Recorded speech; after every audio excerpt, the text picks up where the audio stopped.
I believe so.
I'd like to call the June 27th, 2023 Planning Commission's special meeting to order.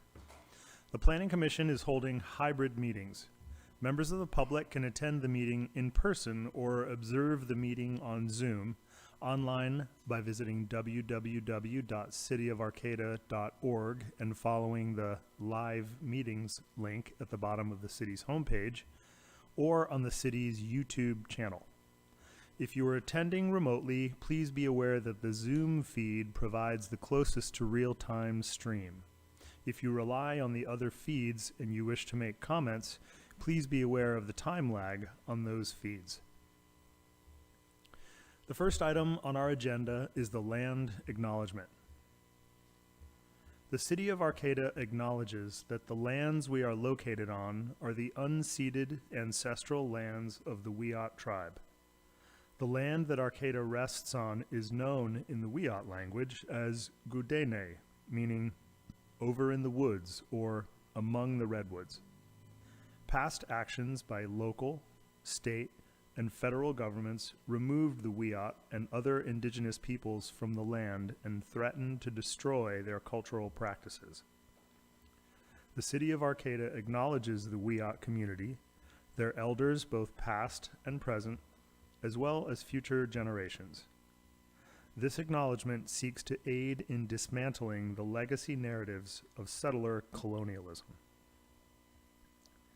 Next is roll call. Staff, will you please call roll? Commissioner Lehman? Here. Commissioner Yodowitz? Here. Commissioner Simmons? Here. Vice Chair Tagney? Here. And Chair Davies. Here. And for the record, Commissioner Mayer is absent.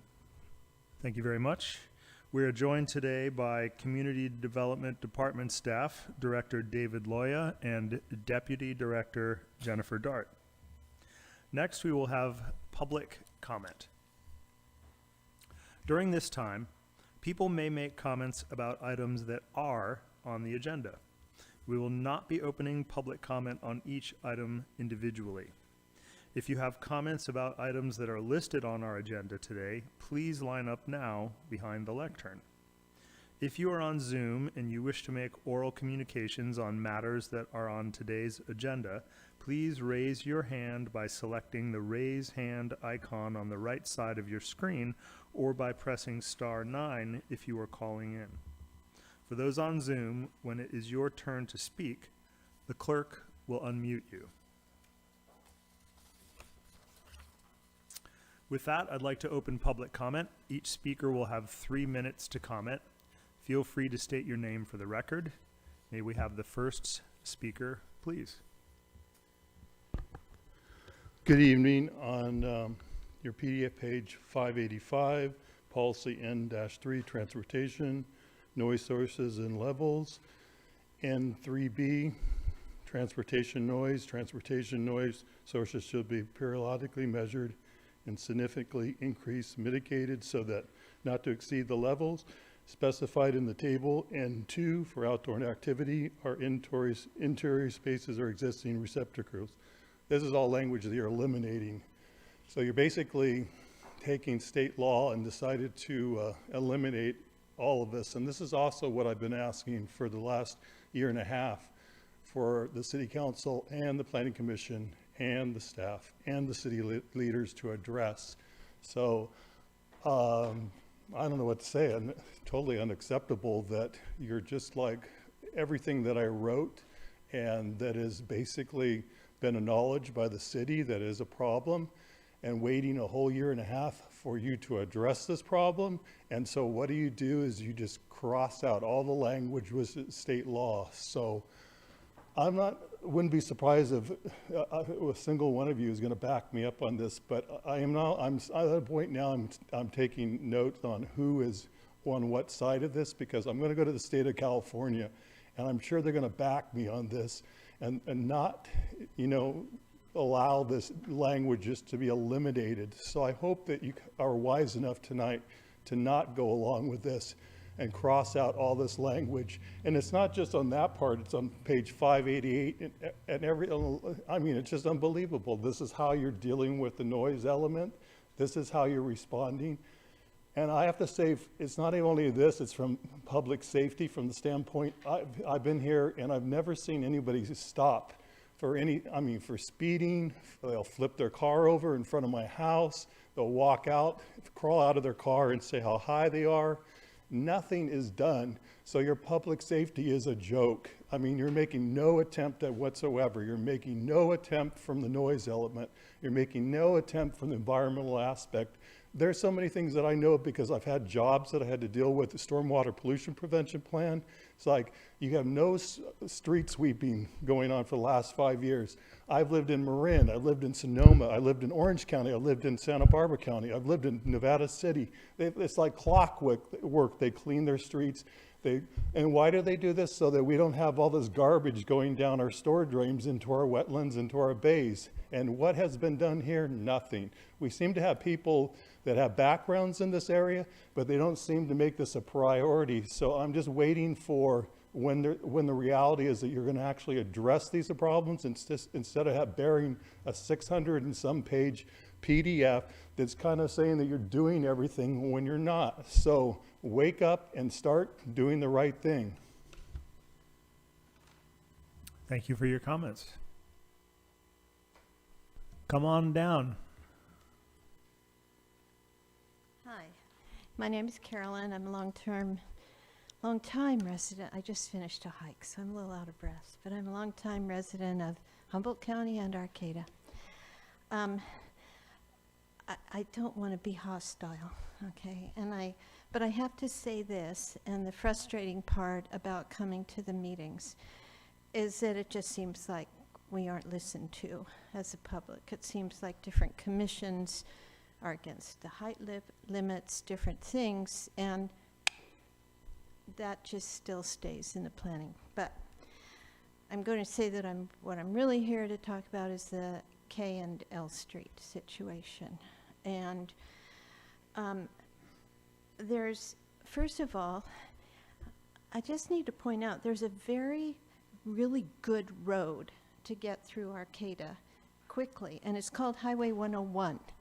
And there's access to it from the north and the south. And so the idea of, for instance, turning K Street into a truck corridor, I don't even understand the point of that. If a truck driver can't find 101, they shouldn't be driving a truck. There's plenty,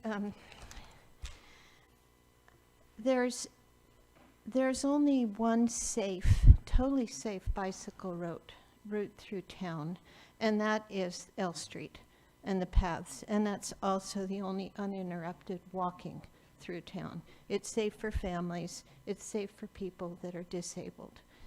And so the idea of turning a quiet corridor that goes through an art center and through residential into a truck route or a one-way drive through town just seems like really poor planning. And so I would just really like to encourage you to work more on K Street and work more on routing traffic around town rather than straight through. I've been in Arcata, God, I've lived on the coast for like 43 years. I've never had a problem. I know we're going to have a bigger population, but that's just a matter of training. In the UK, they give people over 60 a free bus pass and train pass anywhere. Maybe think about more bus passes for people. Let's see. So there's only really, except for the community center, there's only really one park, and that's the plaza. And so the L Street linear park would be really a gift to the city. So I'm just hoping that you'll really consider that. Thank you. Thank you for sharing your comments.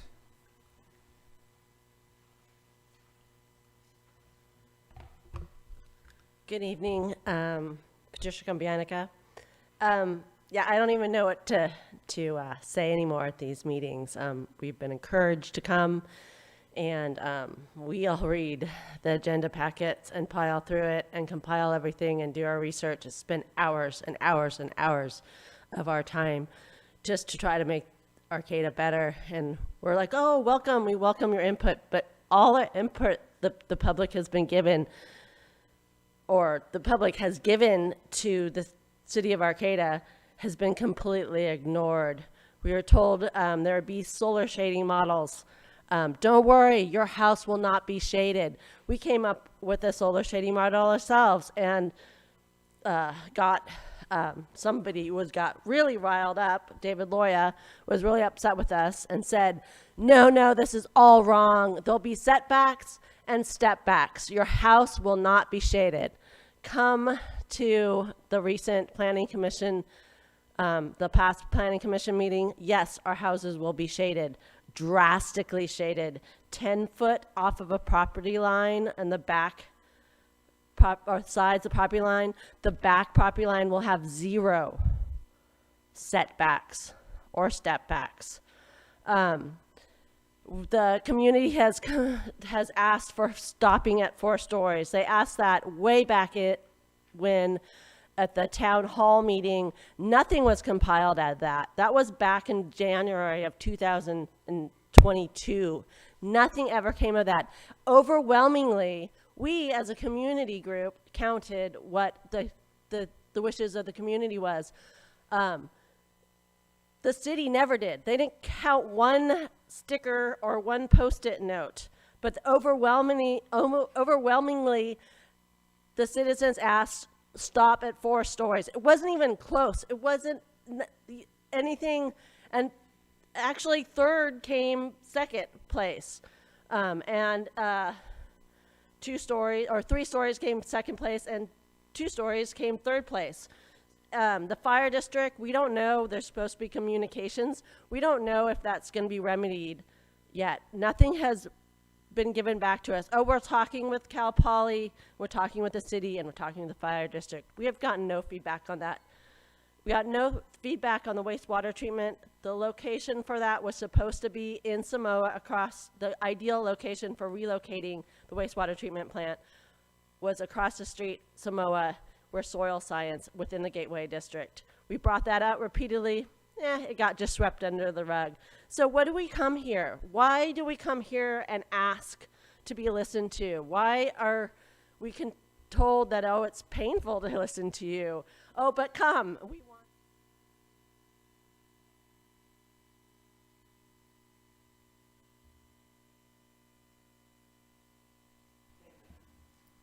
Thank you for your comments.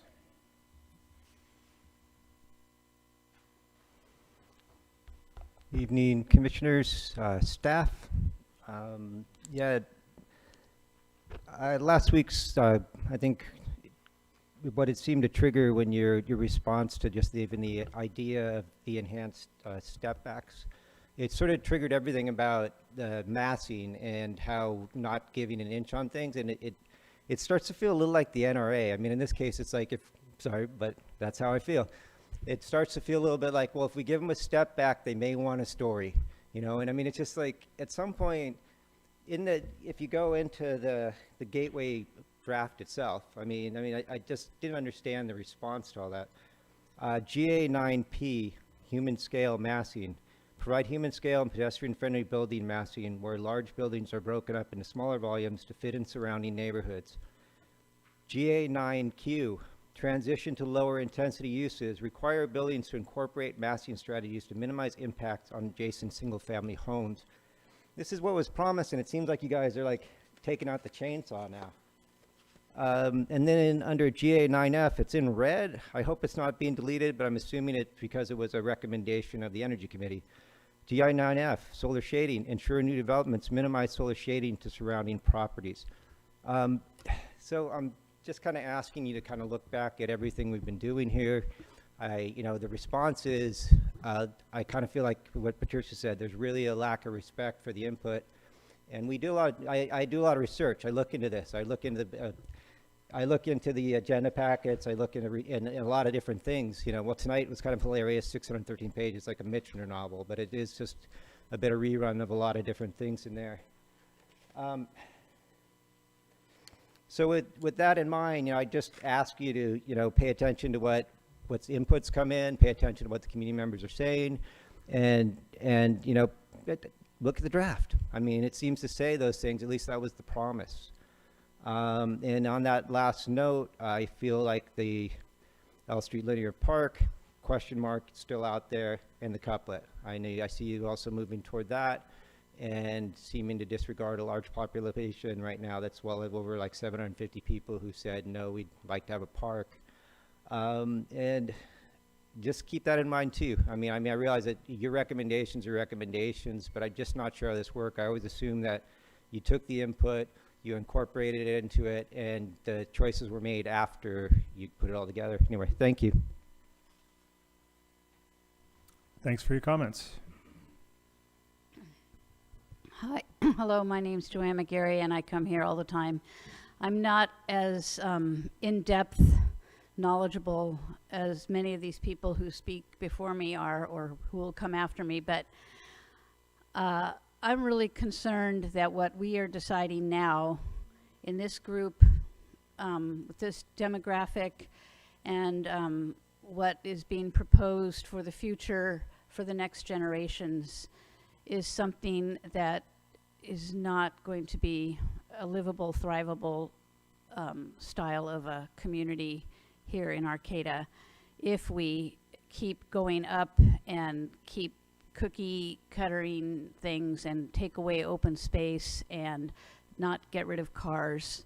Before I came here, I was listening to NPR about the heat wave in Texas, and somebody was talking about it's obviously climate change. It's caused by fossil fuels.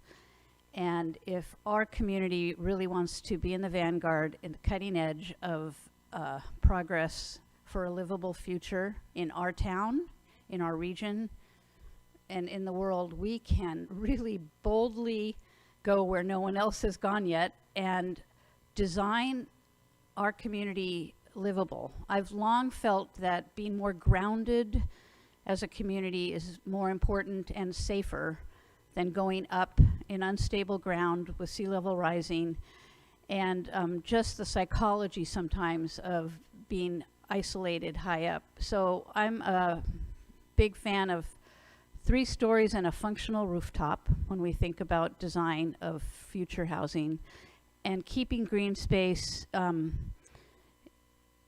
existing and broadening it even as we can, which means as I came over here, I took the path on L Street and really was thinking a lot about how I went to school at Davis, took some planning classes and landscape architecture classes, and Davis has designed some amazing green belt paths that don't even allow cars. They're nowhere near, a car's nowhere near those green belts. And I remember actually having a conversation with David Loya and talking about how we could turn at least one of these areas, like the L Street, hopefully linear park, into a really vibrant green space, open space, livable space, transportable without a fossil fueled vehicle. We really need to think livability for the younger people who apparently aren't coming here, and then they're going to say, what did we allow to happen, or what did they do, and not think about us. So let's think about the future. 7 generations is what a lot of the Native people think about. So let's make Arcata a livable, thrivable place. Thank you. Thank you for sharing your thoughts. Good evening, I'm Fred Wise. Over the past year, I've spoken with the city manager and with the planning commissioners about the possibility of a lawsuit against the city, not instigated by myself, but from people who I've spoken with, based on conversations that I've had with Arcata citizens over the last 2 weeks, and I'll regard this as unfortunate, but inevitable. And if anyone wants to talk to me about that, I'm open to talking about it. In your current packet, the staff report says that the Transportation Safety Committee's recommendation is, and I quote, for the KL Street couplet. As all of us know, the recommendation is against the KL Street couplet. This was pointed out after it was in the June 13th packet to David Loya, and here it is again. If any of the commissioners want to view the straw poll that you had on April 11th about that recommendation that you made, the original motion was to have the couplet as an option. The video and a transcription of exactly what was said is on your portal page at arcata1.com. The original straw poll said, quote, "I would like to propose that we leave L and K couplet in as something that's on the table." That was changed. It was changed so much that Commissioner Simmons, who had seconded the proposal, after the proposal was changed, he retracted his vote. In the table in your packet of other considerations, this is composed of items that don't get along with the draft plan, we'll say. It contains multiple errors. I've mentioned that I feel this contains about 1/20th of what has been brought up to the commission. One example, it says create a new zone type surrounding the Creamery District. It is shown as coming from a public member. It came from the chair of the Planning Commission. So essentially, Community Development Director David Loya is ignoring the former chair of the Planning Commission. It was also came from the Playhouse, a letter from the Playhouse that was signed by 23 people, including one of Humboldt County's premier architects. You'll see that David Loya has added, under PC recommendations, to this table in this packet. It shows the Planning Commission as concur with staff on building height. I will remind the commissioners and anyone who's listening, any council members who are watching, there has never been a vote by the commission on building height. There is a discussion as an exercise only. Now, if you want to have a vote, go right ahead. But to say that this concurs with staff at this point is what I regard as a false statement. A few short things, 3D modeling, we haven't seen any of it for months. Now is the time when we need it, when analyzing how the form-based code. I sent you by email some images of the St. Vinny's parcel. And I'll continue to send materials on form-based code. Thanks. Thanks, Fred.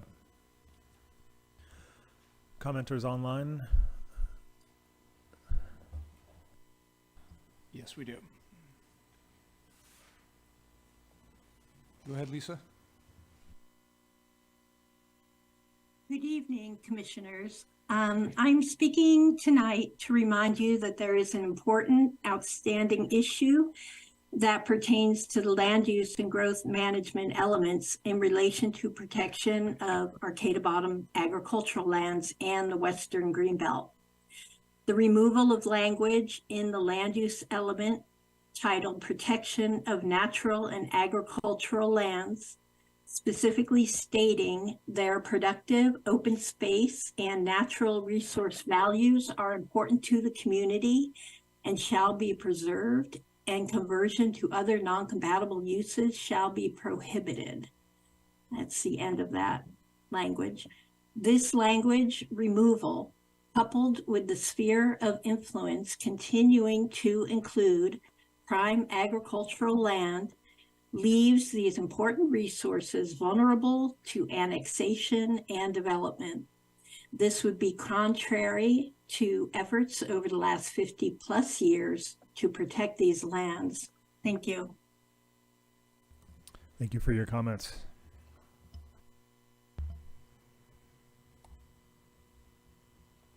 Go ahead, Jane. Good evening, Commissioners. Sorry I sent you my comments in writing so late. It was about 4 o'clock, 4:30. This packet exceeds, I'm Jane Woodward. This packet exceeds 600 pages and an enormous slog for you and the public. On the other hand, it includes almost all possible items you might address, and we don't have to search for them elsewhere, which I appreciate. In response, however, I think it would be useful for the Commission to try to carve out in advance what you actually think you'll be able to tackle in this particular session or the next ones, so we, the public, know what to emphasize in our comments and which chunks to try to review in depth. I've attached my comments from the last Commission meeting below since they remain to be addressed. In addition, the following. I read a recommendation in the packet that the Barrel District be broken into 2 sections, the portion in the coastal zone and the northern non-coastal zone portion. A similar recommendation was made months ago regarding the Gateway Hub, or basically anything south of 8th Street. Please consider these suggestions as they would help address sea level rise and coastal zone issues. 2, staff appears to believe that the issue of L Street as a one-way street has been voted on as a final vote. That was not my impression, and you can hear others speak on that, such as Fred. And given the public response, I would appreciate if you would revisit it or hear directly from the Transportation Safety Committee. You clearly agreed upon the need to work on traffic calming on K Street right away. Is that work being planned? Soon. We need to have more discussion of the scope of the projects allocated to the zoning administrator versus the planning commission to allow for public input to the extent feasible. All proposed projects should be required to be published in the local media so the public is on notice, sent to the public via the city's listserv of citizens wanting to be kept informed.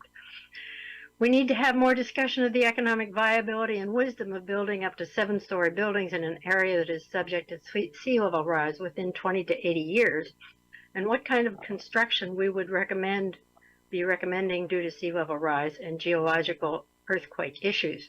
We should not be building in areas from which we know we'll need to retreat. And 5, staff has never agreed to conduct a survey of Arcata residents to determine their interest in having high-rise buildings, and patently ignored the results of the January 2022 town hall, where approximately 200 attendees overwhelmingly were against building over 4 stories. One has to conclude staff doesn't want to know the answer because it would not comport with the draft gateway plan. You have a lot of responsibility. We do feel rather frustrated in that we don't see the direct results of our public comment and public input in the decisions you're making, and we all wonder whether we're wasting our time. Thank you, Jane. So thank you.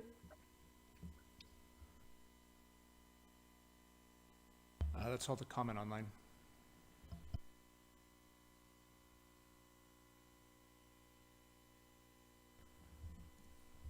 Okay, I appreciate everyone's comments.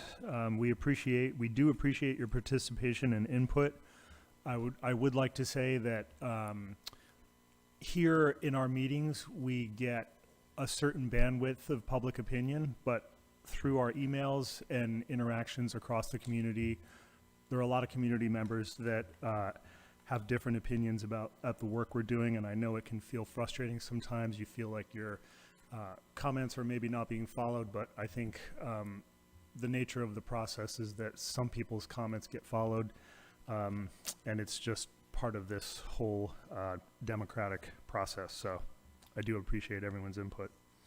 We have 2 business items today. The first is to approve Planning Commission minutes for the special meeting June 13th, 2023. Do any planning commissioners have comments on the minutes, or is there a motion to adopt? I move to approve Planning Commission minutes.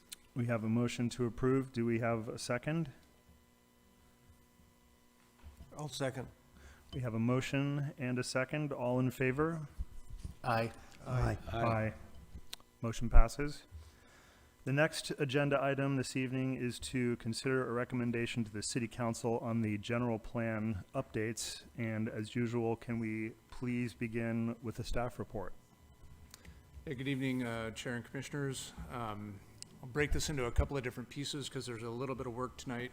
But as you recall from your last meeting, you decided to try and spend the most of the rest of your time here before your July 11th recommendation on the form-based code. So we're going to try and preserve time and energy for that. One of the tables that was in your staff report from last time, it's also in the staff report this time, Table 2, identified the various decision-making pathways that each element went through. And as you recall from our last meeting, we asked you all to fill out your respective decisions as to how you'd want to see those proceed, and staff would compile them for this meeting. Here's the table that was reproduced in Excel. It's the exact same that was in Table 2. I'm going to hide these cells that have the content that's in the staff report so that you can take a look more closely at the element and the decisions. You'll see that for each element and each commissioner, we've compiled your votes here. So the first exercise we'd like you to walk through is to confirm this is your voting on these issues, on these, on these elements. And then for those, some of these have pretty clear break in terms of, the way that the vote is leaning at this point, in terms of whether to continue to review these elements before making a recommendation. For those that there's a more even split, you may want to have some conversation about that and provide a little bit of deliberations to see if you can strengthen the vote one way or the other. The last column here is the summary. So this is based on the vote that you have going right now. The conclusion is that no, we are not going to review the land use element before making a recommendation to the City Council on July 11th. But you will see that there is some, yeses and some nos for each of those various commissioners. And so, and unfortunately, Mayor was not able to participate in this exercise because she's out of country. But I did want to, just before I turn it over to the commission again, point out that there's one category, if the votes stay the way that they currently are, the current conclusion stays the same. There's only one element, the introduction, for which the decision would shift. And just to show you what that looks like, if I put a yes for Mayor in all of these elements that she wants to have all of them reviewed, this is the only one that shifts over to yes based on the current configuration of votes. If there are any of these that you wish to have more discussions on to see if you can switch a no to a yes or a yes to a no, that may change that outcome. So with that, I'd be happy to answer any questions, but I think it's really up to your deliberations to talk about, which of these you feel, most strongly about those discussions, maybe the introduction being the one where there's a shift in vote, depending on the yeses, is an important place to start. Go ahead, Peter. I'm clearly the outlier here. The reason I voted the way I did is, first of all, I'll say I'm fairly new to the commission, so this is my 6-month anniversary. And whereas I've read a number of these, not all of them, pretty carefully and commented on them for our meetings, I have never had the opportunity to read them kind of as a whole, completely through, and reflect on them. And I'd like to do that. That's why I voted yes. I talked to David about this. I would like to have an additional month and be able to read clean copies of each of these elements with all the additions that we've made over the last 6 months, so that I can kind of get a feel for the wholeness of each of the elements rather than focusing on the details. And I promise to do that by early August. I would feel much more comfortable saying we're done if I were able to do that. So that, I'm trying to explain my vote, which is clearly different than others. Thanks for that, Peter. Does anyone else have comments? Matt? So before this exercise, we had been going through element by element. But as I was reviewing all of them, I did notice a couple small things that I would change. And I wrote David and I said, here's a few small things I would change, but they weren't, big policy changes. And David said, oh yeah, those are like just suggestions essentially from the public that we can just take under advisement. And so I'm almost thinking, we don't need to reserve, if anyone wants to do what Peter's saying, we don't have to reserve a whole meeting to like one element, right? We could reserve a meeting to any sort of big remaining things. We could make a list of things. But I voted no because I felt like it was in a pretty good place everywhere. So, yeah. Thanks for that. Joel or Dan, anything to add to this right now? Well, it's a lot. It's a large homework assignment, And it was very helpful to have the opportunity to go back through what the different committees had said specifically. I like the color coding, and then as well as going deeper in and seeing exactly what the committee said about different things. And for the most part, there was a lot of agreement about the general process of the Gateway Plan moving forward from most of the committees. There was, and I read in detail the parts where they didn't agree with the general momentum of the Gateway Plan.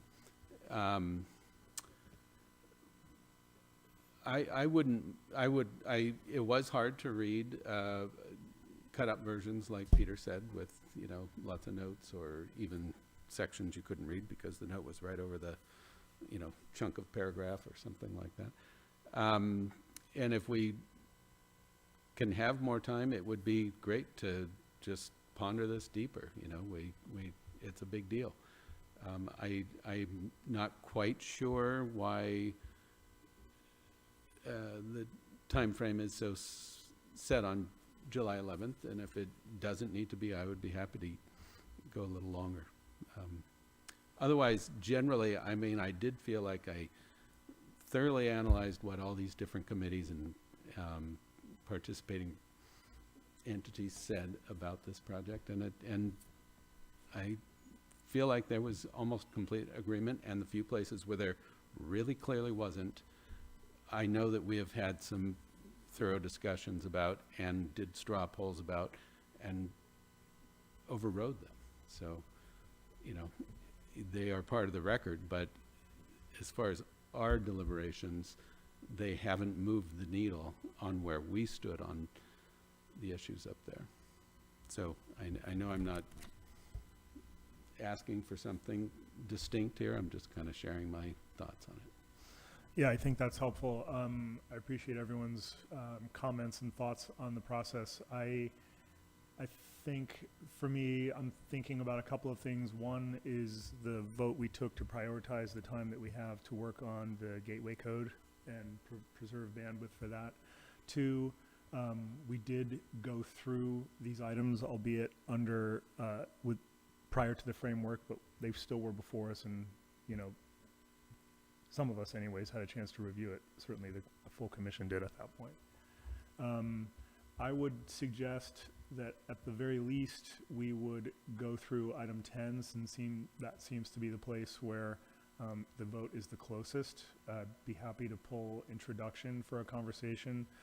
Otherwise, my sense on this is by looking at everyone's votes and noting that we make decisions by majority, outside of introduction, I don't see a real reason to go through any of these other items given the vote tallies.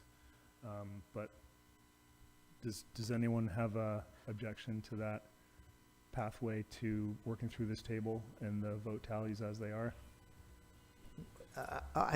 I would vote yes. I have an objection. I'd like to take more time, but I'll go with the majority, obviously. Can I make an observation? Sure.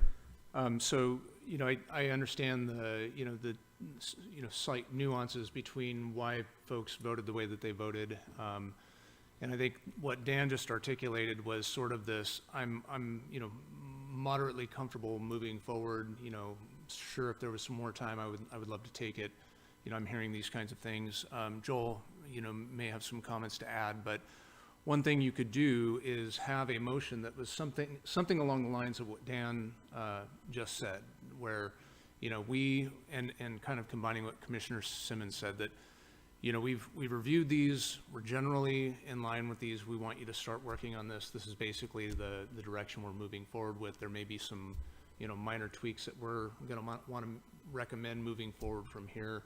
We don't think we need to take each of these elements up element by element, going through the full rubric for each one. And we think we're ready to go on those. That gives you the time.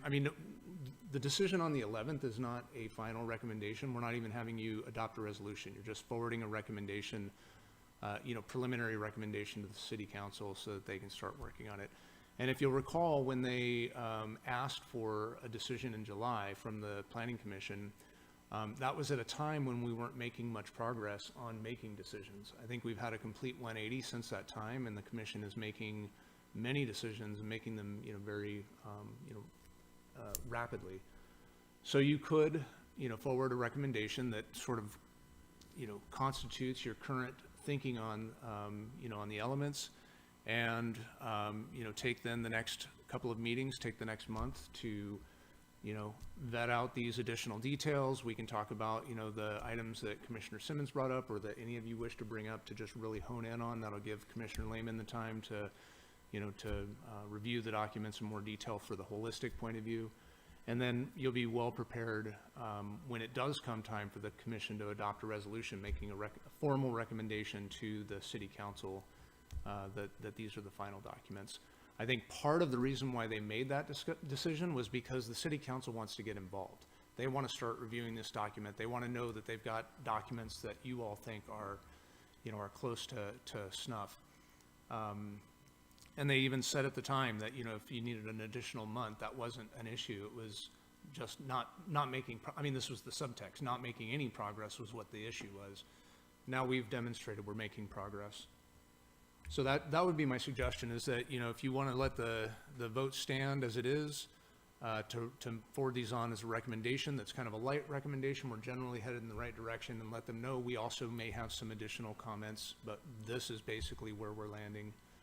I think that would be good. I think that's great.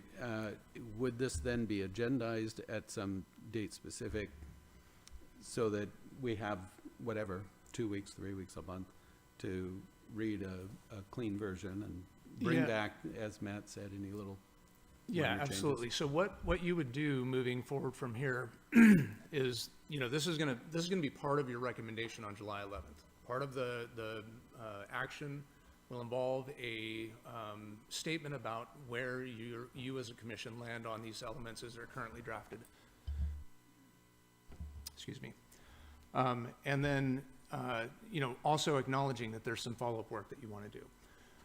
Your formal recommendation on, which is required by state law for you to provide a resolution to the city council making a formal recommendation on all of the decisions that are going to be made on the general plan update, that'll come in spring of next year. So for all intents and purposes, you've got, the rest of the year to consider this and, decide if there are modifications that you want to make.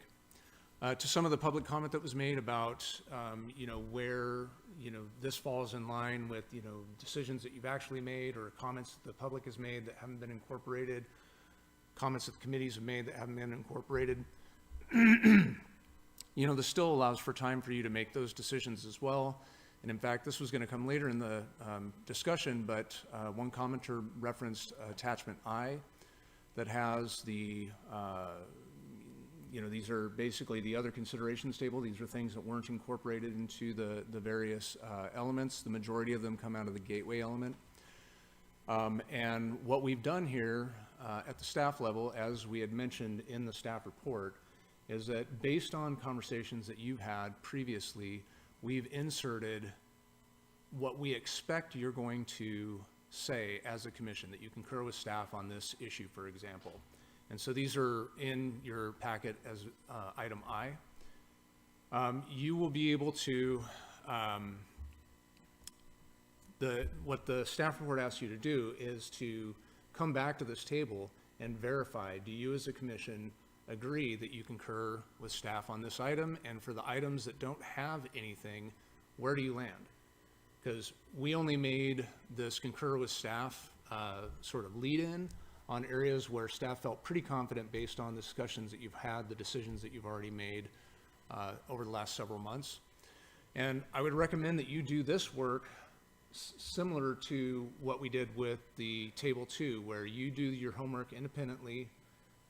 You send this into staff, staff will compile it, and we'll go through the exact same exercise where you look at, what the decisions, how they fall out. And that'll allow you to formalize part of your recommendation is based on what has been proposed, i.e. the general plan elements, and then part of your recommendation is based on what has been proposed to not be included, this table here. There absolutely, I will acknowledge, there absolutely are things that folks have said that are not included in this table that they've recommended. We have not captured everything. That was not the intent, to capture everything. The gateway plan, we tried to do our best to capture what, public members wrote and what committees decided in their formal decisions. And then for the general plan elements, these were only the concepts that came out of the committee or commission discussions. And so wanted to be clear on that as well.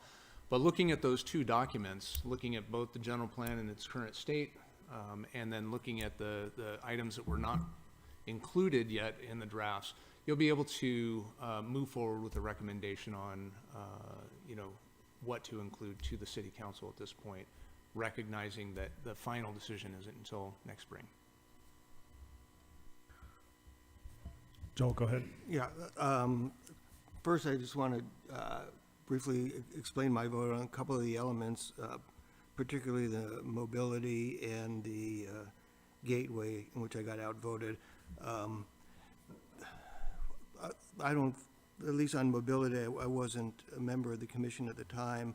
And for both of those have seemed to spark the most controversy and public input. So I thought another look at those could be appropriate. But I'm outvoted, and that's fine. I accept that. I like the proposal of giving a preliminary recommendation and then perhaps setting some meeting, after the 11th or one or more meetings for those items that we think are important enough to discuss. And I'd also note that at those meetings, we would be back to a regular schedule. So if their depending on how they're agendized as items, the public could then have their input as those matters were going to be discussed. So I think that's important, that people know that we're listening to them, whether we agree or don't agree, they're being heard. And I just want to make sure that is important. Thanks for those comments. Yeah, all along we've been operating that we'll get to the city council what we've got to by the 11th, and we'll continue working on it, but they'll be able to begin working on it in tandem and take up that work on their end. So I think there is time. It sounds like possibly revisiting this after the 11th. And if we are going to do so, we would be doing so under the existing framework we have, so people could submit specific comments or policy changes. We can have a list of consent items, et cetera, et cetera. So it wouldn't necessarily have to be a single element agendized for a meeting. We could take the whole thing under consideration. Does that sound reasonable to everybody? Okay.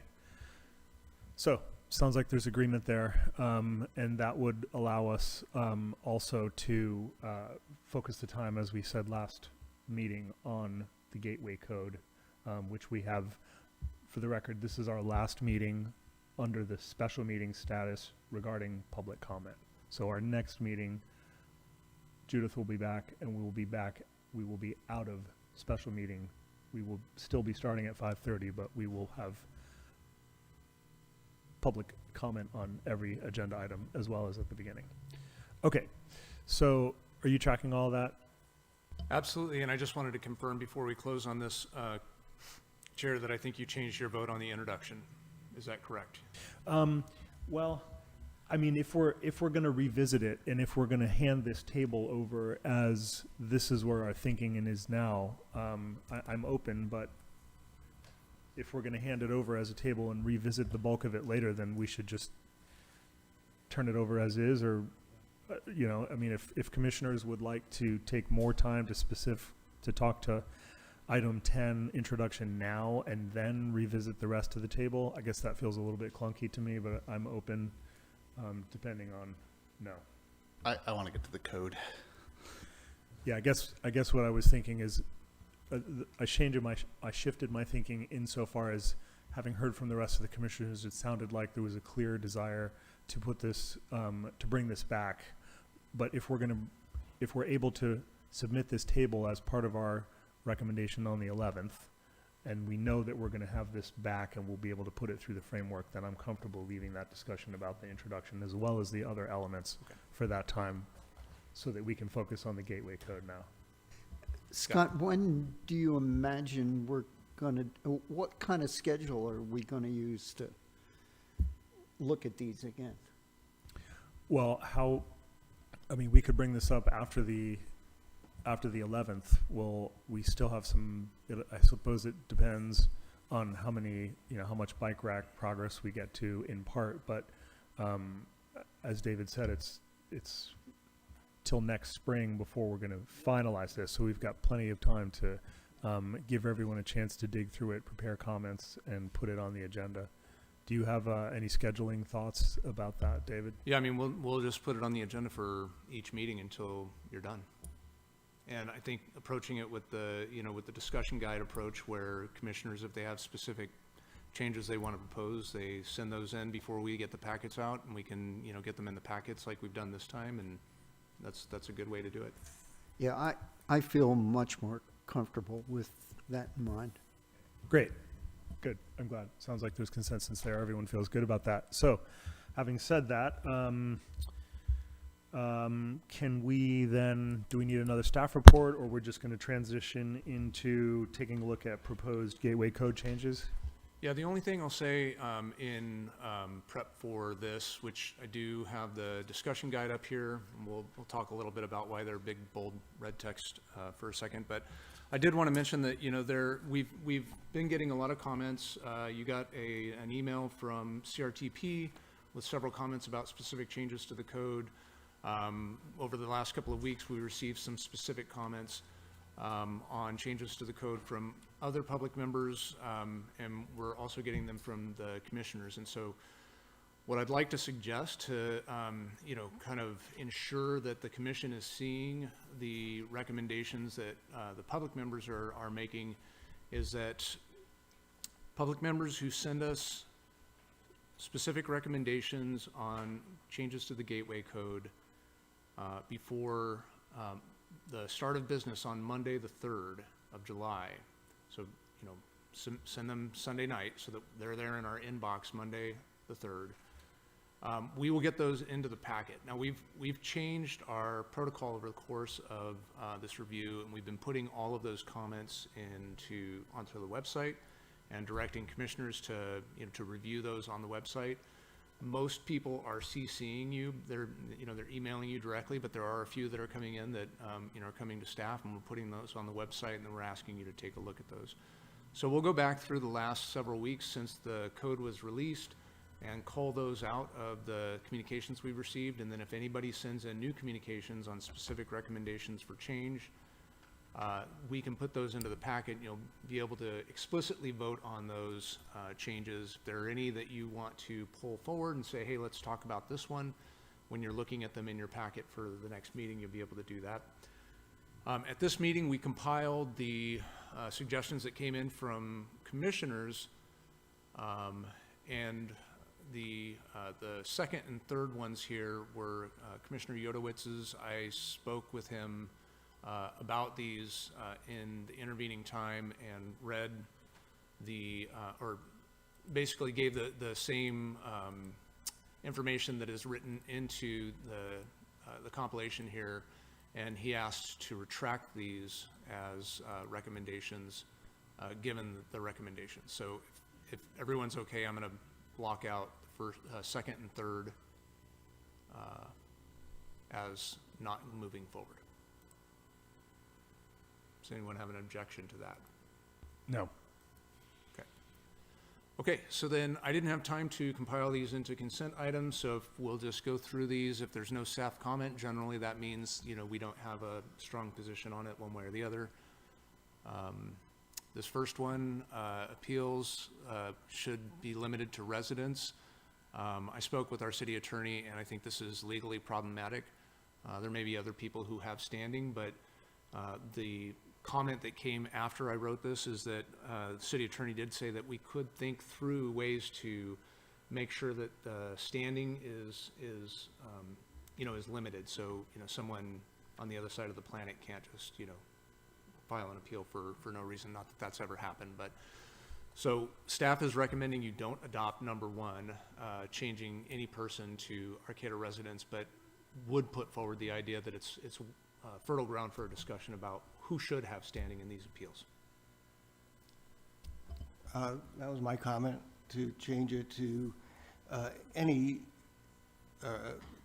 Arcata resident, and because I just thought it was, you could have Mr. or Ms. Blow from Timbuktu, has no connection to Arcata, file an appeal. I think my language of any resident is a little bit limiting, because there could be, a project sponsor who's not local here, a property owner living somewhere else, or who has property here who's building a project. But I think you have to have a stake, in the project, one way or the other, to file an appeal, and not just, and I think somewhere else, maybe in the existing code of design review appeals, I think the language is, I kind of remember seeing any aggrieved person or something like that. But I just like to narrow the possible pool of appellants down. Joel, you're an attorney and I'm not. Could you say something like any person with reasonable standing may file an appeal? I mean, does that have any weight? I would suggest that, we have this conversation at a later time, and staff can do additional research and maybe come up with some suggestions, so we're not just casting about and trying to craft language on the fly. Yeah, staff in conjunction with city attorney. Yeah, could the attorney suggest language? I think we had purple as our code for staff to do some research and propose something. So can I turn this purple? Should we just take a straw poll, though, that we're all okay with limiting language? Yes, and thank then you. That way it doesn't actually have to come back to us? Absolutely.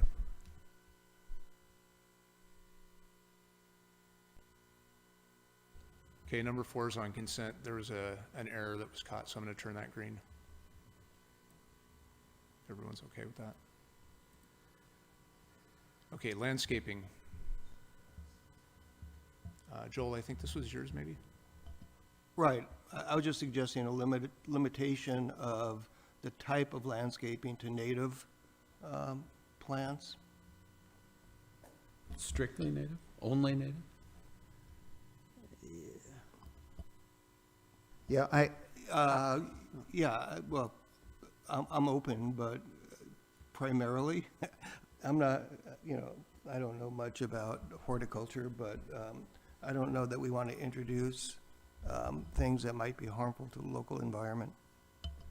We do have provisions that prevent invasive species from landscaping.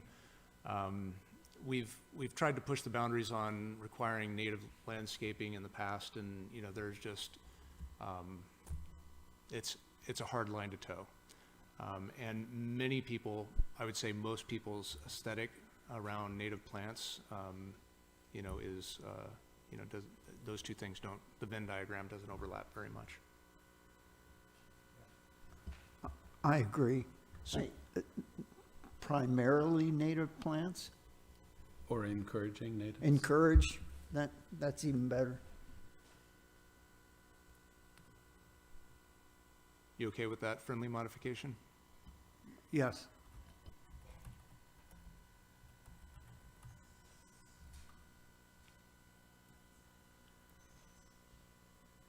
Are we all in agreement on that? Everyone go with that? Yep. Okay, inclusionary zoning, I can't remember whose this was. That was mine again. Maybe it's there and I didn't see it, but I wanted to throw out there, giving project sponsors an opportunity of having an in lieu fee that could be set, at a level that could go into a pool to build new housing units if for some reason or another they don't want to include them on site.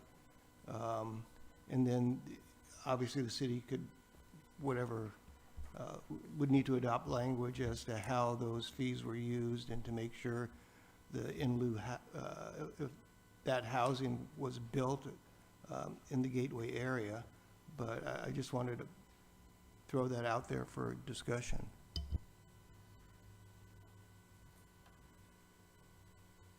Any other commissioners have comments or concerns about that? Matt? Yeah, so I actually had a similar thought, and I did some reading on it. And the concern that I found with in lieu fees is that one of the benefits of inclusionary zoning is you get sort of that mixed income housing, right? And so if all the developers are building market rate and paying an in lieu fee, you have the same problem that we were sort of trying to avoid with the inclusionary zoning. I'm not saying it's a terrible idea. I still think it could generate a lot of affordable housing. I just wanted to flag that issue. Yeah, I think I didn't have a chance to write this in, but I would have the same comment from the staff position. I think the intent of the policy is to ensure that there's a mix of affordability ranges in these developments. So I would support that. And then to the second point about hitting 10 to 20% for inclusionary housing, I did address that in the staff report and pointed out a couple resources. So I'll be a little bit brief on this, but there's an overlap between when there's an overlap between inclusionary zoning and the density bonus law. Density bonus would trigger incentives and concessions that would in part defeat the purpose of our community benefits program. I'm not suggesting that we don't do that, but I'm just trying to make sure that we do this wide-eyed if we do. If the commission wants to recommend a higher threshold for inclusionary zoning, just note that all developers who develop and are triggered inclusionary zoning will also take advantage of the density bonus law and will then tell us, I am not providing you community benefit A, B, C, D, and E. They get 5 concessions and incentives, and they'll be reducing their project costs by eliminating those community benefits. It's definitely a policy trade-off. It's one of many that we're going to have to consider. When we had inclusionary zoning in our books before, I believe it was 15% as a baseline. I'd have to double check that, but if memory serves, it was 15%. So that's certainly something you should discuss. Another comment that came up was, and I can't remember if this was in our last meeting, but another way to try and address this so that you're, not overlapping with the density bonus law, but getting as much affordable housing as you possibly can is to ramp up the numbers. So right now, I think we have 5% and 3%. You can actually go up to 9% and 4%, and still not have an overlap with density bonus. You may have developers who say, well, I'm so close to density bonus, I'm just going to add the percent and take those incentives if we do that. But I think that's a fair risk to take to try and get more affordable housing. So certainly commission should weigh in on that.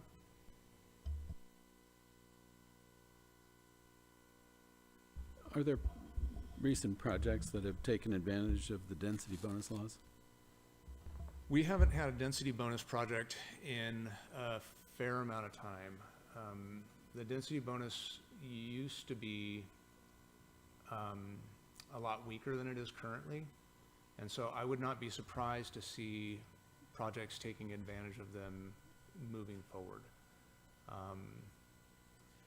The affordability restrictions are pretty minimal, and the impact on total density is considerable.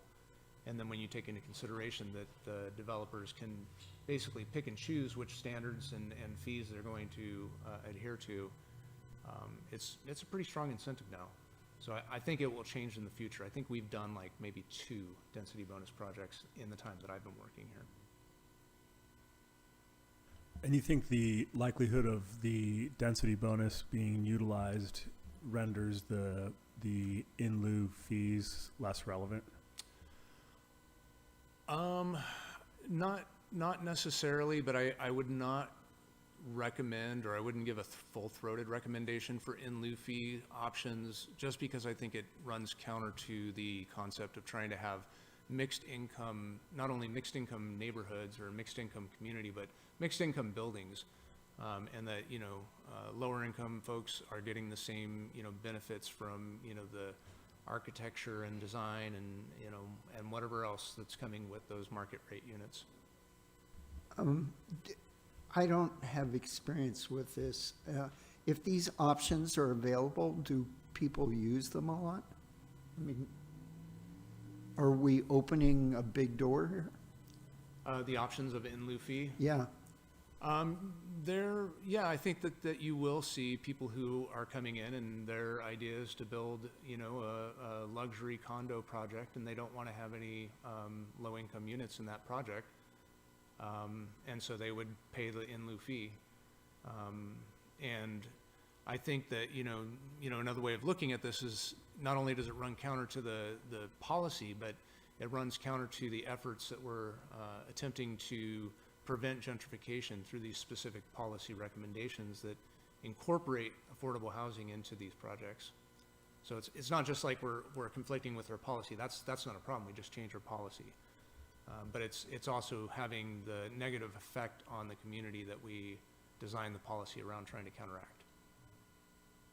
What happens to the in lieu fee itself, and to what extent could the community, is there a sense that it would feed back into the Gateway project in a positive way, or does it just dissolve into the general fund? No, we would definitely have it as a set aside.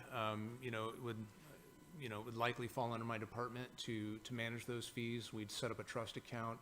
We would use those to, create affordable housing units and other projects. So it's a well, tried and true means of, ensuring that, even if you don't get the benefit on a project by project basis, the community still gets that benefit. Yeah. And go ahead, Joel. Yeah, no, I was going to say that. There was a comment earlier that the in lieu fee may eliminate affordability or promote gentrification. You can once the city gets control of the in lieu fee, they can build what they want to build. They could build, on city. Once they have the property, they can build affordable units if they want to, if the city wants to.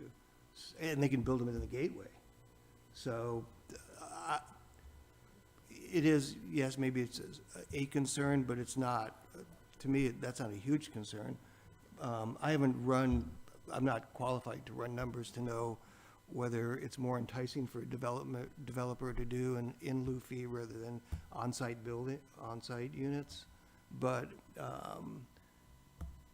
I just put it out there because I know other jurisdictions do it and have been doing it for years, and it's not an uncommon thing, and I just didn't see it here. So I thought, that's why I wanted to raise it. I'm not necessarily a proponent of it, but I think it's something that could be meritorious. One thing. Who sets the fee? How is that set?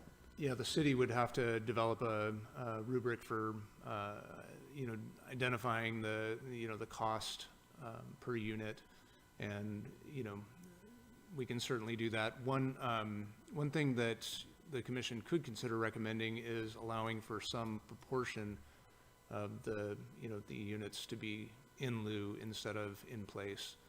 So that's something you could consider as well. So like no more than 25% can be in lieu or something like that.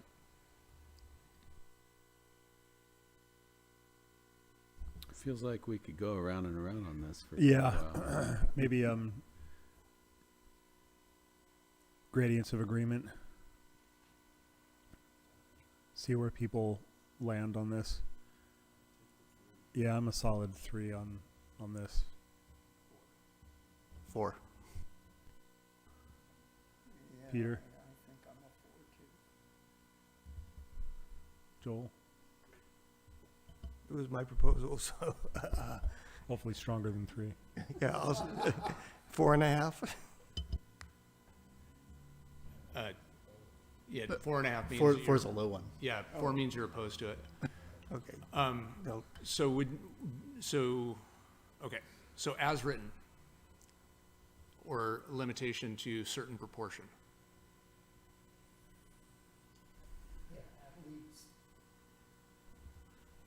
Sounds like we just rejected.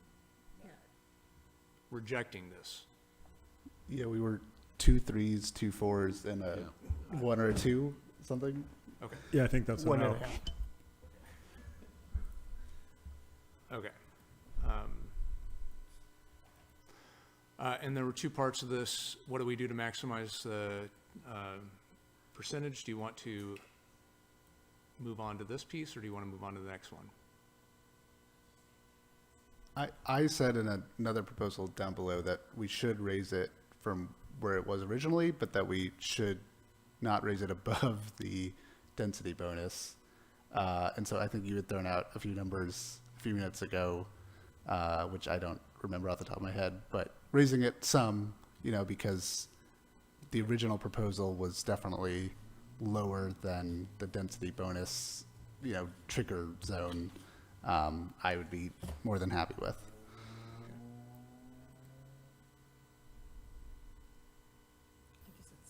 Well, do we want to maybe consider that more detailed proposal and think that that may render the second portion of this question moot? I will say mine is not that much more detailed. It just said it could be higher.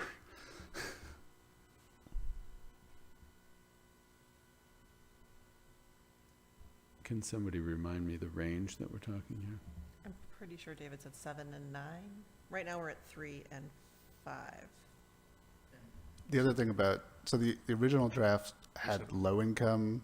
You said it was on 7. But there's also, very low income. So there's a few more levels of affordable housing, and so we could get more granular. My suggestion would be that we raise them all to be sort of just below the density bonus. But yeah. And as staff pointed out, if we get too close to density bonus, they might just say, it's cheaper to just go density bonus And then we and just not have to do all these community benefits. That is true. But we would get a lot of affordable housing, which is a big concern. Yeah, I think we also are obligated to our community. The community benefits program is a big part of the Gateway, and to me, it feels very important to protect it. Yeah, I agree with Dan. We don't want to obviate it. And so what does that mean, Dan, that you're concerned about raising the range too close to the density bonus? Yeah, and I don't know Likewise, Peter. that's why I just asked what range are we talking here? We need to Well, talk numbers. And go ahead.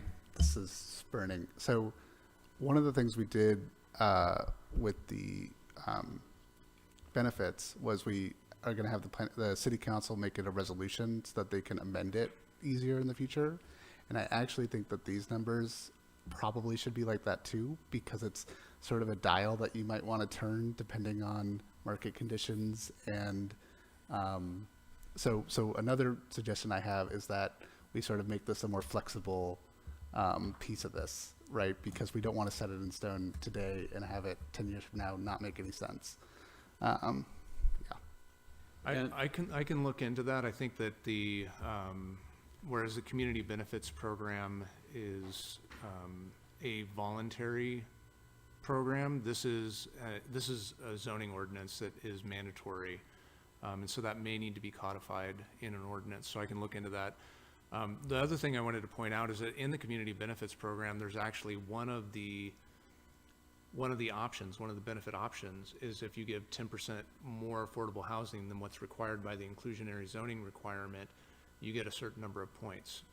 And so what that would mean, even using the existing numbers, the low existing numbers, is if someone came in with that 10%, they would be into the density bonus range, and they'd be able to say, okay, well, here are the 10 community benefits that I'm proposing for my project, and these are the 5 I'm not going to do because I'm getting a density bonus. So chances are good that you wouldn't completely obviate or eliminate the opportunity for community benefits but you would certainly reduce the impact of them. So that's really the policy recommendation. Do we, give a break for projects that are going to propose higher levels of affordability in terms of, these added costs associated with our community benefits or not? Recognizing that there's a lot of tipping points involved if inclusionary zoning is required once you get above 30 units, and the developer understands that by, taking advantage of the affordable, options within the community benefits program, and then also is able to take advantage of the density bonus provisions, it's sort of inherently already built in to kind of water down the community benefits program. And there's, I guess while we've sort of led into that because we do want to support affordable housing, I think that we have to acknowledge that one of the driving forces here is to create affordable housing for working class people. And you can do that, through these affordability covenants. So I would suggest whether you make it mandatory as an inclusionary zoning program would be, or whether you make it optional and incentivize it as you could through the community benefits program and the density bonus program, we're ultimately achieving that goal. I mean, it's simple in some ways. We're weighing our commitment to community benefits versus our commitment to affordable housing. Those are the those are on opposite sides of the scale, because the more community benefits there are in a project, the less affordable the project is. Yeah, and some of this may be sort of an academic exercise, because the reality is that most projects that are providing affordable housing are also, having to be subsidized. Most of those subsidy programs come with, requirements for, other kinds of, on-site improvements. So, I don't want this to be sort of categorical, but I guess, just looking into, how we ultimately arrive at a future with affordable housing, we have a good track record. The city itself, has been involved in, well over 400 units of affordable housing over the last 20 years. Supporting those through grant-funded programs, loans that we make directly to builders. I have no reason to believe that wouldn't continue into the future, and that we'll continue to get affordable housing for, folks earning 80% area median income or less, through those sources. And so even if it's not codified, I think we're still going to get there. But, I would encourage us to codify it as well, to, stand by the principles that we have in our policies.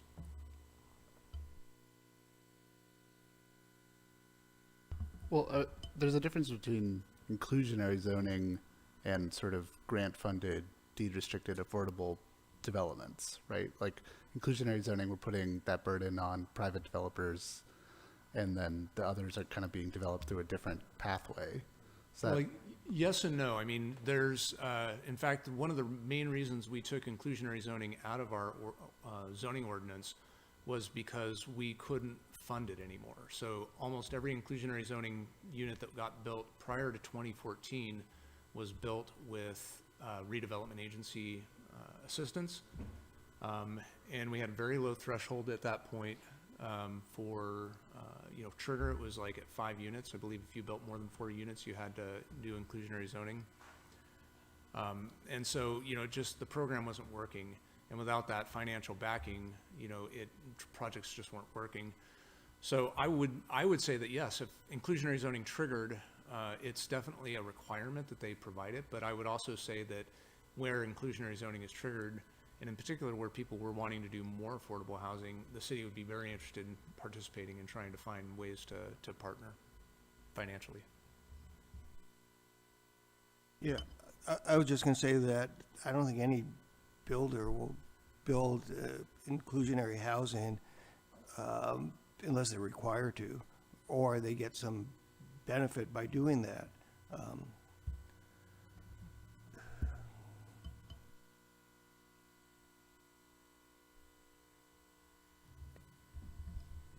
Well, I'm not seeing a clear decision one way or the other on this. This solid proposal on the table right now, and then we can go back if this doesn't address the 15 to 20% comment, is to either do 10 to 20% as was recommended by both Commissioner Simmons and Commissioner Yodowitz, or to take the lower thresholds of 4% and 9% that don't automatically trigger density bonus.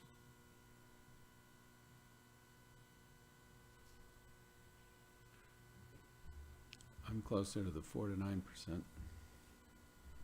Can I just point out too that the proposal, I think that Matt, you've got up there for 4%, changes it to very low, wherein what we have right now is low.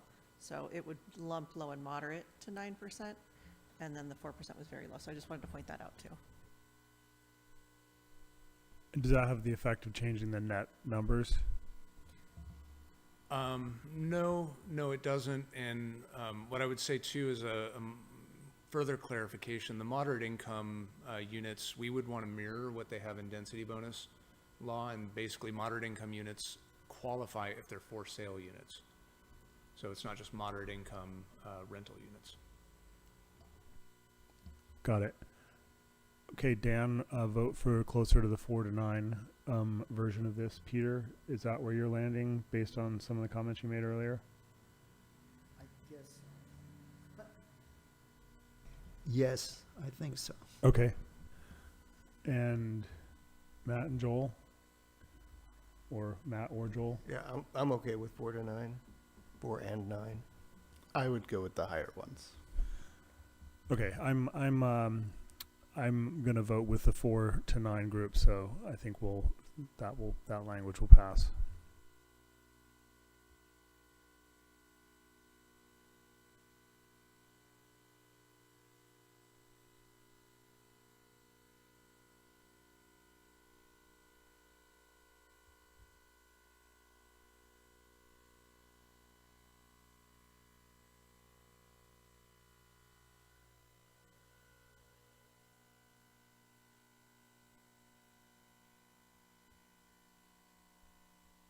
Okay, so we're on to building design standards.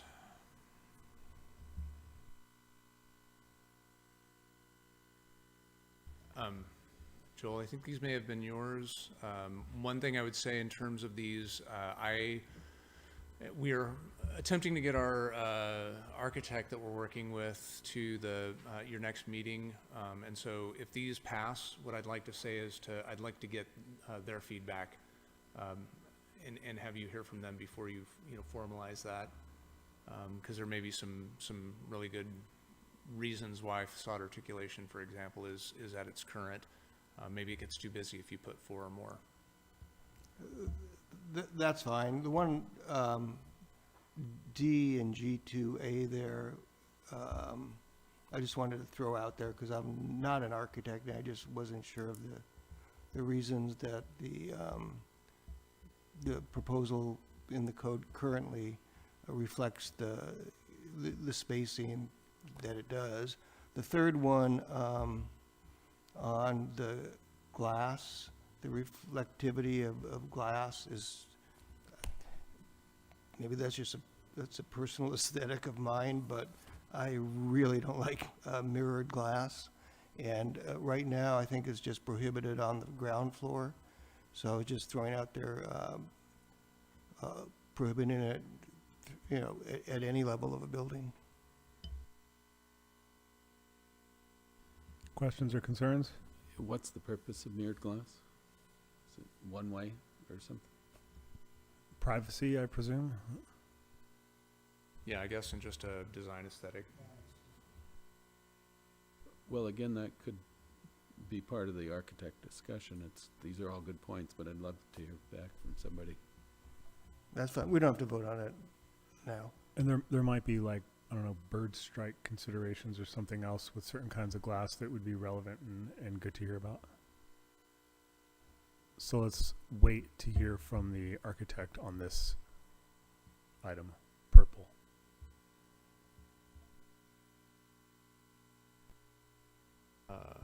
I believe this is yours as well, Joel. Commissioner Yodowitz.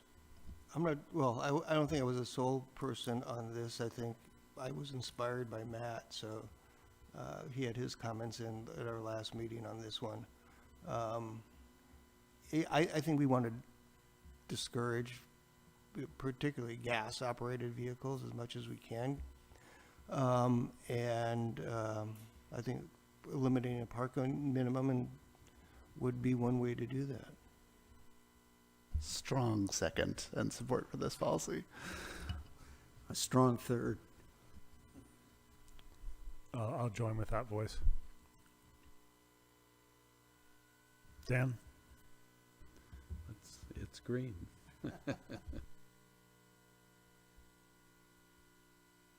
I think, let's see, the next one was just a question, but I wanted to put this on here because there's a reference to Table 7 that's in the Gateway plan in the code, and so just wanted to point that out. We can make that connection more direct by pulling the table in to the code.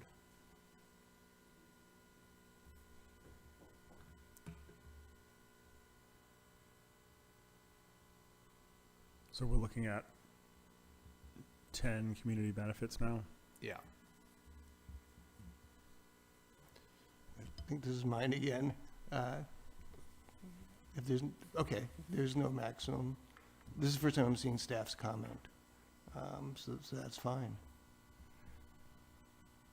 The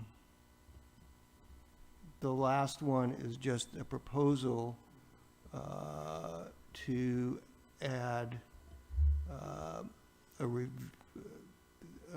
provision that allows the planning commission to revisit the form-based code after there's a little bit of experience to see how it actually works in operation. It doesn't require anything other than a review.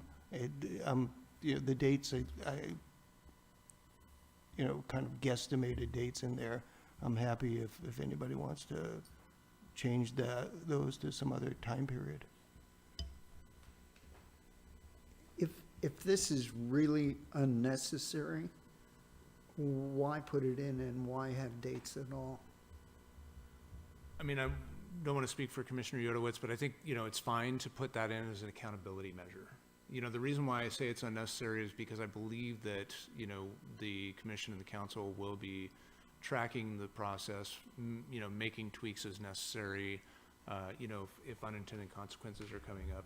But it's fine to have an accountability measure and say, look, every 2 years, we're going to revisit this and just have a conversation. Do we feel like we're on track or not? Well, my point is, it puts a constraint on us, right? Because we have to wait 2 years. I mean, maybe we want to look at it. I don't think it says we have to wait, but it says within 2 years we have to review. But if we want to review earlier, we can. All right. It just means that at least every 2 years we would have to. I would support that as an accountability measure. I would support it as well. Yep, that's a green.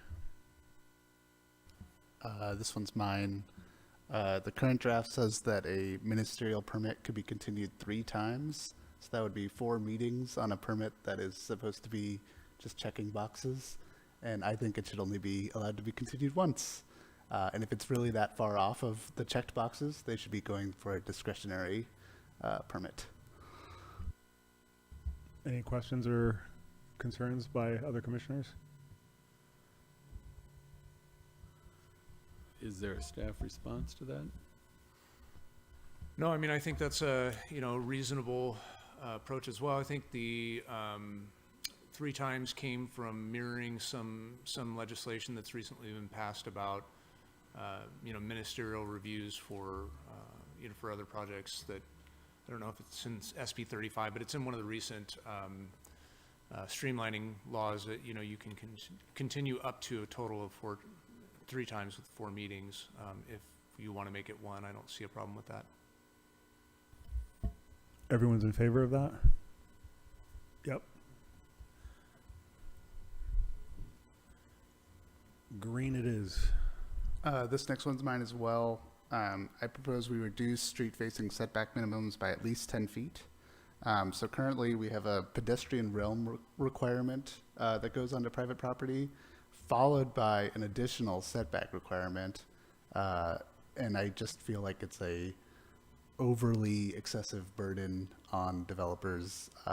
We're trying to get more housing built, and we don't want developers to avoid our city. And so that is why I'm proposing we reduce those numbers. We also heard from David at our last meeting that there was some concern about anything being built with the current requirements. Is this reflect the CTRP suggestion as well? Yes. Yeah, and just to be clear, that would be private space, but accessible only by the ground floor of the building? Yeah, there's two types of setbacks that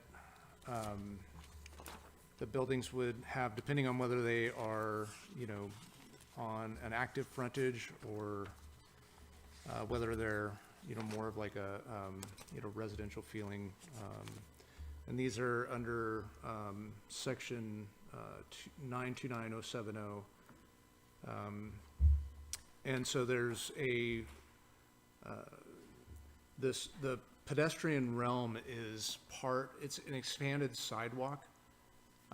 So typically we have 5 feet of city right-of-way that's available for a sidewalk. The pedestrian realm then builds out a larger sidewalk area so that we can have more street furniture and those sorts of things.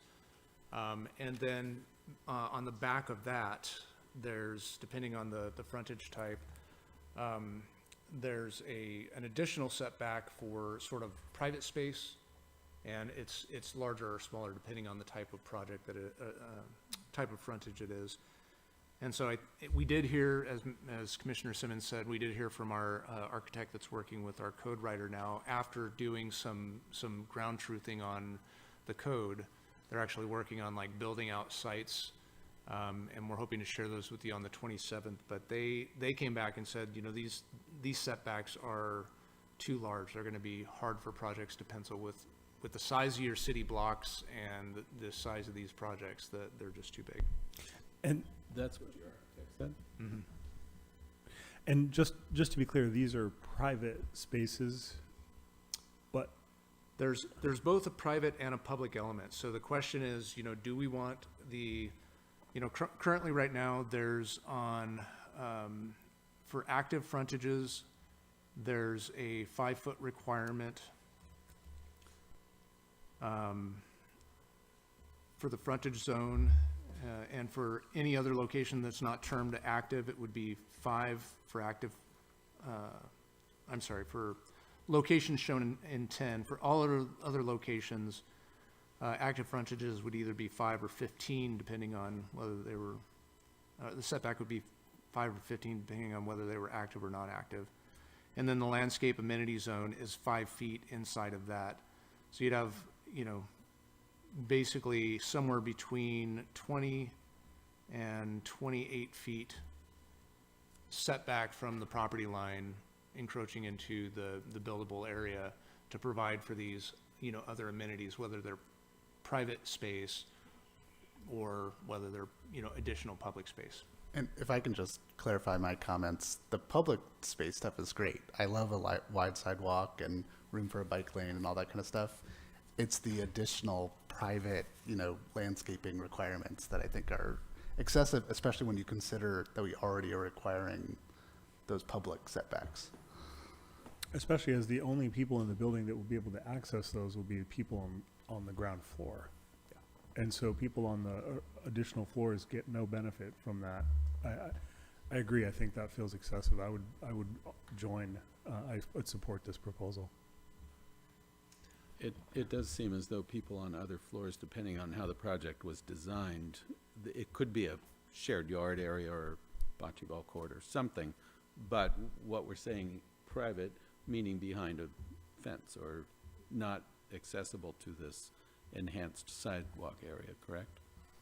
Yeah, that's correct. Some of these would be more just like room for, a stoop, basically, that, encroaches down onto the sidewalk. So that, some of them are smaller than others, but, and this would, this would reduce the, the setback that in this, it's not specifically designed for solar access to other parcels. But by making that change, just want to, elevate and acknowledge that you would be reducing the setback that, under the current zoning, the way it's drafted, provides a larger solar access to, to off-site adjacent parcels. With a 10-foot setback, and what our architect was saying was somewhere between a 10 and 12 is what he thought would work. He also acknowledged he's not an economist, but they have an economist that we're going to, also work with if we can get the contracting worked out, and they'll be able to provide us a little bit more definitive, practicable, how practicable these changes are. But he was suggesting that, he felt like buildings would pencil a lot easier with a 10 to 12 foot as opposed to these larger setbacks. Go ahead, Dan. To, I guess, further complicate this conversation based on the solar issue, it brings up the topic of step backs on higher floors. And I don't know when we want to touch on that again, but, that fits right into what's the overall angle of the building in terms of solar shading. And if the setback down at the ground level is closer, then maybe this step back on these upper stories has to be more enhanced. I know that's another fiscal reality that we have to deal with. Matt? All I was going to say is this is sort of like the parking minimums, where a developer could still choose to place one of these landscaping setbacks, right? And, instead of requiring it to be 10 feet, they might choose to make it like 2 feet with some landscaping just for privacy. But I just feel like when we say from the outset that it was, 20 to 28 feet of space that they can't develop anything on, we're severely limiting what can be built. I agree. Peter? I was going to say about solar access, if the step backs are not until the 4th floor, for example, if the building is closer to the street, it's going to make the street darker. Yeah. That's a fact. Yeah. Just for a point of reference, the setback from the property line for the Sorrel Place is 10 feet. And so that pushed back, from the property line reflects sort of a similar situation to what you would see on the shading to the north. And, in reality, the shading through, the majority of the year is that the shadow doesn't reach across the street. And that, until it's, too dark for it to matter. And that during the winter times, there is shading on that, the adjacent building. The adjacent building is about 35 feet to the north there. And it does shadow, cast a shadow that, travels across the building, starting on the lower edge and, moves up until later in the afternoon. It does hit the roof on the far southeast side. So just for a point of reference, if you're familiar with that site and you understand how the shadow casting works on that building, it's approximately the same for a 4-story building.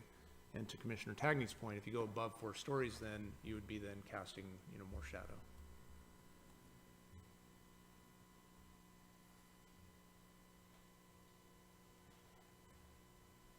Well, I think we should try and just address this. I don't see how we can address this and simultaneously address the issue of setbacks other than acknowledging that they're connected. I agree. Totally.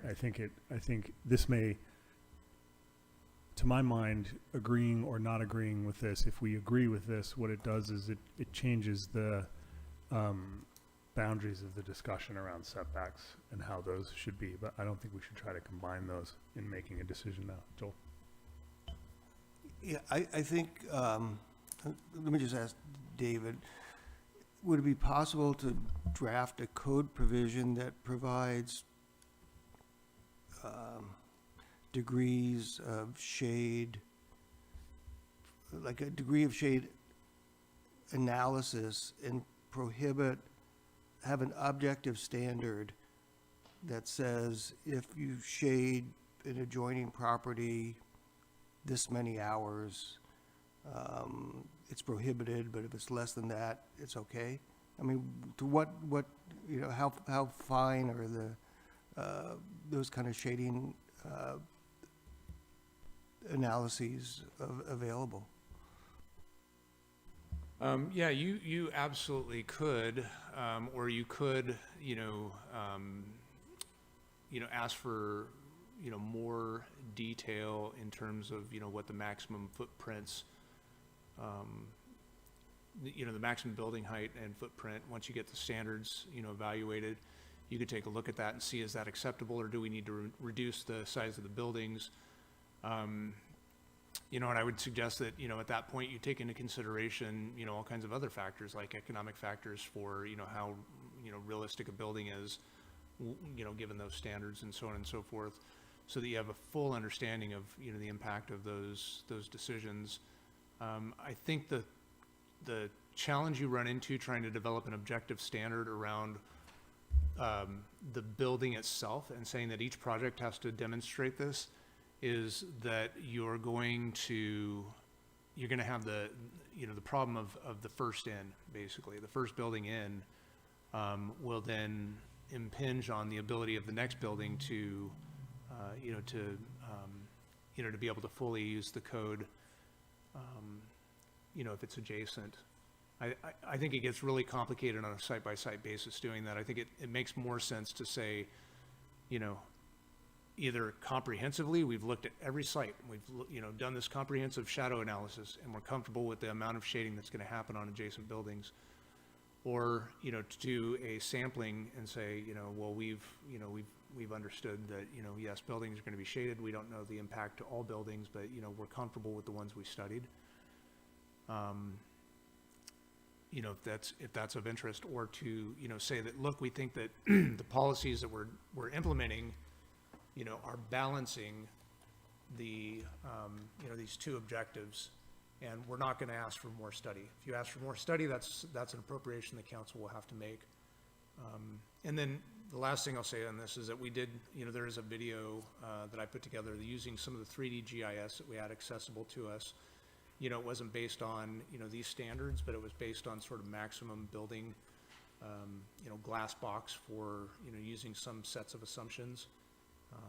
And so that might be of interest for commissioners to take a look at. It's on our YouTube channel to refresh your memory on how we got to the standards that we're proposing here. Thanks, David. I do feel like we've lost the thread a little bit of the item that's before us, which is really about the amount of setback at the ground level. Again, I think the issue of step backs and solar shading is a matter for a different discussion, although I think it's important.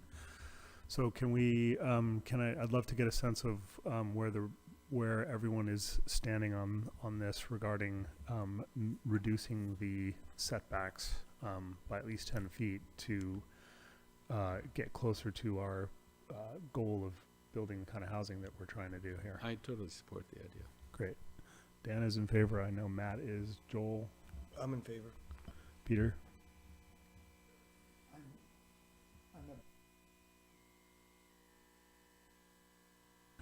Okay, so that is adopted.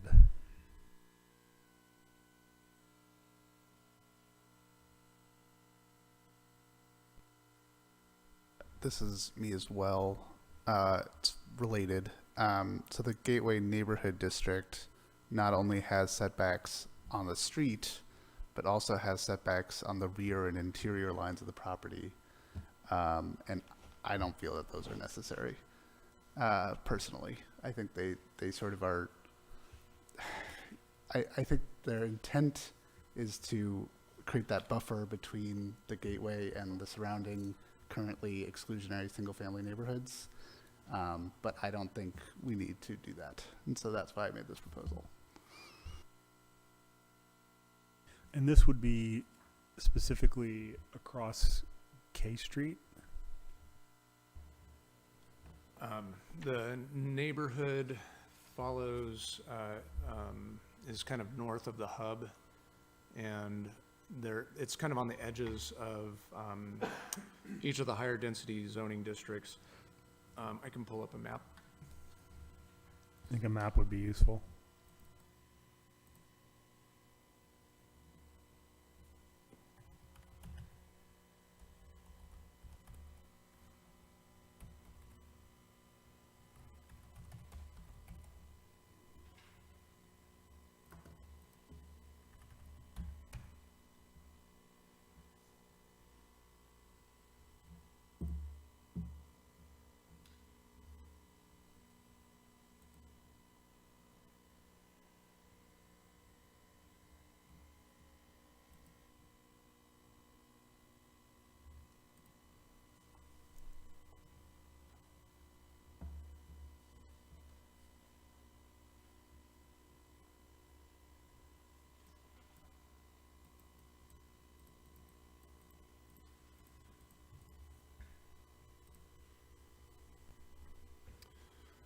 So the neighborhood are the brown areas here.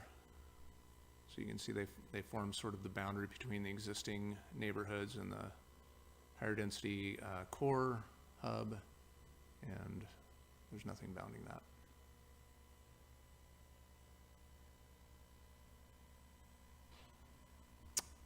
This is 11th Street. And what is Okay. the staff recommendation on this proposal, or was there one? I think that we saw the neighborhood as a, transition, and this was a way to try and, create a little bit more buffer. The current standards do provide for a very dense urban feel. So, I do think if we reduce those setbacks, that certainly something that, could be done. We'd have to start taking a look at the differences in the design standards at some point, whether or not these districts are dissimilar enough to remain separate districts. And then it may require some modification of the policy language, because that's part of the reason. The policy language around the transitional zone is part of the reason why we gave larger buffers, smaller buildings. But, certainly something the commission, it's up to your purview to make that recommendation. Other commissioners have input or questions about changing that component of the setback standards? Well, I understand the sentiment that Matt's coming from there. I, though, am concerned about softening the blow to some of the existing neighborhoods. So if this setback was one of those, I think I'd be in favor of leaving it. Peter? I'd be in favor of leaving it as well. I don't think the gain that we get is worth having the crowded nature of having no setbacks. Joel? Yeah, I'm leaning toward not agreeing with the proposal. That they're 5 feet interior and 10 foot from the rear property line. And I think that seems appropriate. I agree. I'm concerned, and I appreciate the language on softening that transition, so that's a no on that. Okay, and then I think Commission already acted on this one earlier about removing parking, so I'm going to turn this green. Correct. The next one is also mine. We've got a couple of comments from the public about changing the minimum building height to 3 stories rather than 2. I'm actually very curious to hear staff's thoughts on this, but if we're building new 2-story buildings now, we're sort of not doing the intent of the gateway. Yeah, I mean, I there's a couple things that don't line up real clearly in that table, and it's hard to get clear separation between those jumps in thresholds.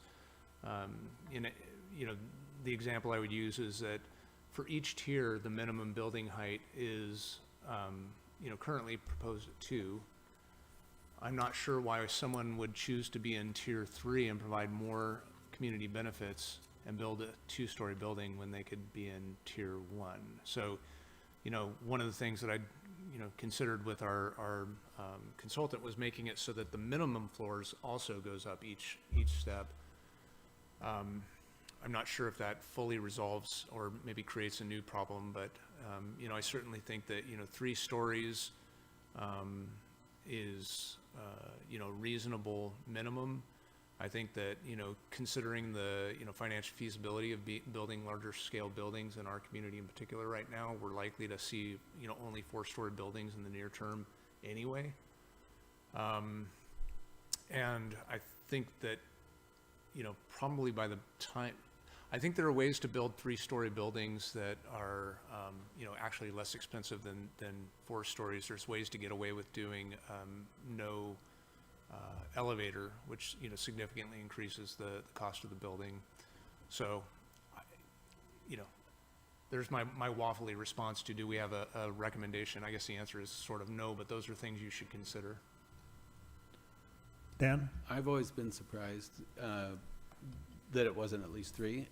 However, if somebody really wants to build 2, they just wouldn't get a ministerial permit, and they would go through design review and all this other stuff, right? I mean, they could apply. Yeah, and I will think a little bit more about this between now and our next meeting. I mean, the only thing that's coming up for me is that, you know, with all the other standards, it's, you know, possible that many of the parcels wouldn't qualify ever for ministerial review because they couldn't meet all of the standards and build a 3-story building. So I'll try and come back with a little bit of analysis on that and let you know what I think. But, you know, on the face of it, I don't think it's a bad idea unless it has that, you know, negative impact of discouraging development on smaller parcels. You can still build a single-story building on up to 3 stories, though, right? So it doesn't have the same blockiness requirement that a lot of taller buildings have. I'm sorry, the noise in the background, I didn't hear the first part of what you were saying. You can still build a single-stair building up to 3 stories. I believe so, yeah. And so the constraints on how much land you need to develop on aren't as bad at 3 stories. I believe you're right, and I'll check in with the building official and make sure that that's accurate. But this was one of the other things that when we were consulting with the architect, he was suggesting there are some building types that, you know, similarly sized communities are, you know, developers have really honed in on, and there are 3-story building types with a shared stairwell between 2 units. You know, architecturally, they probably leave a lot to, you know, be desired, but, you know, but there are cost-effective means for getting, you know, a fair amount of moderately dense units onto small sites. I think they have fire code advantages They as do well. have fire code advantages too, yeah. Perhaps we should send this to the Land of Purple review. To the which review? The Land of Purple review. Land of Purple review. Okay. Is everyone okay with that?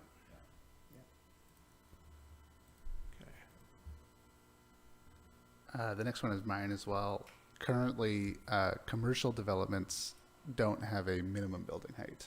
So you could build a 1-story new commercial building. Scott and I actually once had a conversation about adding new residential on top of existing commercial buildings, which is my understanding it's very, very hard to do because people don't build roofs with the intention of adding new units on top of them in the future. And so I think instead of we could still allow, but instead of ministerially permitting 1-story commercial buildings, we should be trying to encourage them to add housing on top.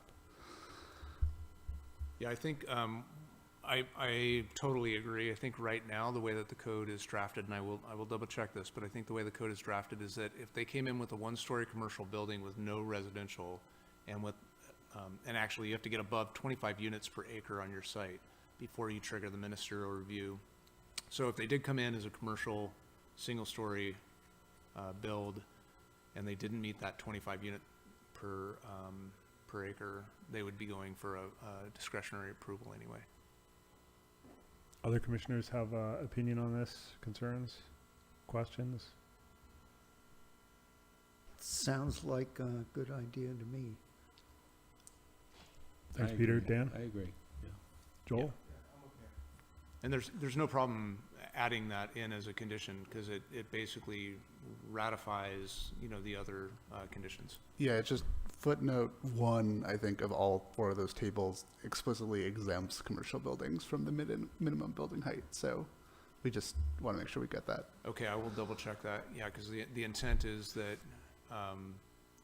that may be an exemption from the design standard, but not the ministerial pathway standard, if that makes sense. Yeah. Strongly support. Okay. I think we want to avoid like the Safeway CVS kind of reality.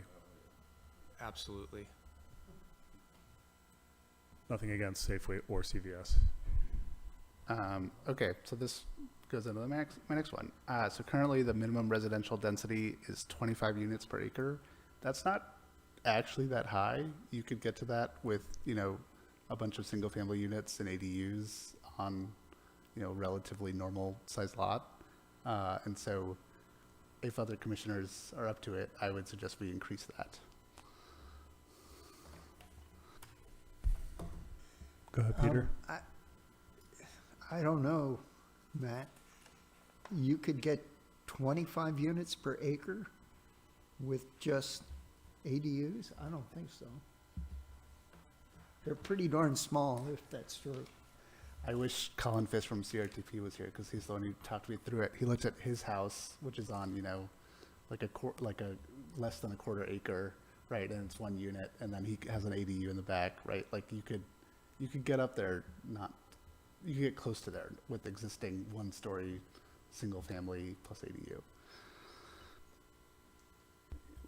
Can we hear why staff has proposed 25 units per acre? 25 units per acre is the, is sort of like middle upper end of high density under our current zoning. And so you can imagine, a project that was slightly less dense than, say, the, Kramer projects, typical Kramer project, or, our typical apartment building, being able to meet that threshold. On a standard single-family residential, it's probably, 0.1 to 0.3 acres. And so you'd see, somewhere between, 3 and 5 units on a 7,000 square, 5 to 6,000 square foot, parcel. So just to give you some context around that. And so, certainly if you wanted to increase the density, I think economically, the way that this would play out is that most people would, cross that 25 unit per acre threshold by the time they're building a building of this size anyway. And so there's probably no harm on the upper end of increasing that density. And then on the lower end of the parcel sizes, there's probably no harm also because, you can easily get 3 units on a 7,000 square foot acre, 7,000 square foot parcel rather. And you can probably just as easily get, 5 or 6, especially if you don't have a parking standard. There's no parking minimum. How many units per acre is this Sorrel place? I would have to, I knew that off the top of my head at one time. I would have to calculate it again for you. So if you want to hang tight, I can do that on the fly. Okay. But About 66. thanks. That sounds about right, about 66. That sounds familiar. If you want me to double check, but I would take Fred's word for it. Yeah, and so that gives you a sense of the minimum is currently 25, so it'd be less than half of a Sorrel place. Which would mean not necessarily a shorter building, just could be luxury or larger units or something, right? Or a big courtyard. That's I true. don't know. Yeah. Yeah, I'm worried that we're just going to have, wall-to-wall buildings and not enough room for open space and walkways and things like that. 25 units per acre is a lot, I think. The standards for, open space and all of those they still apply. So, we've built in, what I would consider fairly generous requirements for, open space, in particular public open space in those, publicly accessible open space in those areas where we did, those requirements. So, the intent all along has been to try and create a, code that both provides high density, but also, a quality of life that, that we expect to come out of Arcata. So, I would just provide that feedback. I mean, 25 units is a fairly low threshold. But I think when we were setting that, the idea was that we wanted it to be high enough to where you weren't triggering these ministerial reviews for very low density projects, but low enough to where they didn't hinder the housing production on, not knowing fully how this would apply on every single site. Another point of reference for your thinking is that the current high density maximum is 32 units per acre. And so, if you wanted to set it at, and there has been, I can't remember the last project that came in at under the maximum density. So there's definitely a market for that. And so if you wanted to change this to 32 units per acre, that would also kind of fall in line with the inclusionary zoning trigger. David, if it were 25 units per acre, do we reach the goal of 3,500 units in the gateway area? I mean, does this come in under that? Yeah, to hit 3,500 units in the in the gateway area, number one, it's going to take decades and decades. But number two, it would require basically maximizing the build out on every single parcel. And I haven't done an analysis recently, excuse me, to look at the unit count for, for the reduced building heights that the Planning Commission is working off of right now. So that would probably affect it to some extent.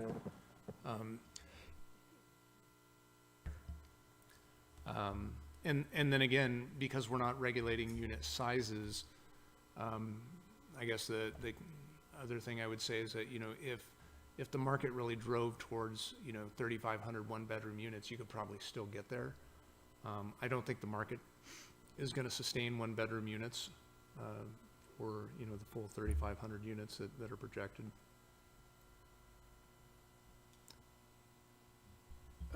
Matt, there was just a suggestion that if we go to 32, we would hit. I think 32 is better than 25. Joel, did you have a comment there? In David's remarks, he answered the question I was going to ask about whether there's any limitation on the size or number of bedrooms per unit, and he said that's not regulated. Yeah, currently we don't have that regulated. It's left up to the market. There are certainly some jurisdictions that do regulate. We used to have a code that would strongly incentivize having larger bedrooms. So it's certainly something to discuss, but the philosophy to date has been to let the market decide when it's time to build one bedrooms and when it's time to build, 3 bedrooms.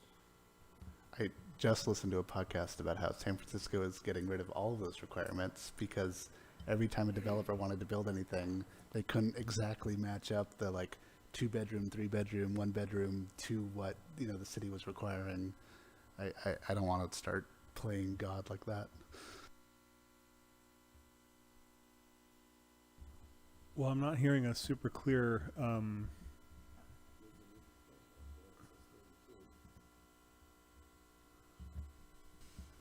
I'd support poll. that. Yeah, sure. Yes. Joel? Yes. That's fine. Okay. Proposal passes. So the next one, it's in the eligibility section, and you can currently become eligible either through now 32 units per acre or a minimum lot coverage. And I think it should be both. And I don't, unless staff has a thought on this, I don't entirely understand why we would want just a minimum lot coverage without the residential units.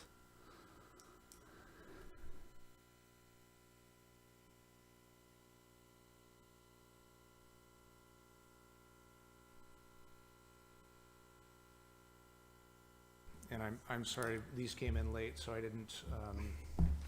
It's 9.29020. B3A.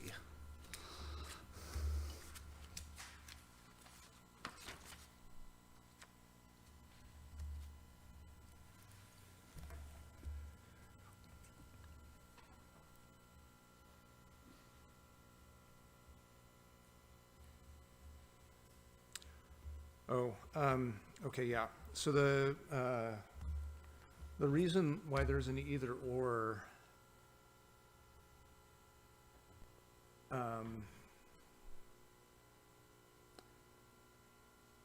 is because the 32 units, and this is more true now that we've raised the unit count, or I'm sorry, this is, yeah, maybe less true that we raised the unit count, but I couldn't be sure on every parcel, but if it's possible that you would get to 32 units per acre with 1 unit. This is true of many of the depending, if you have a very small parcel, 1 unit might get you there. That, based on the size of the parcel, you don't get over less than 1, or maybe you get 2. And then, so let's say you have 2 units. If you were required to have 2/3 of the building, and you had maybe, FAR of like up to 2, let's say, I know we don't have floor area ratio in here, but, and the full ground floor is commercial, then you basically are requiring them to build, a much larger area.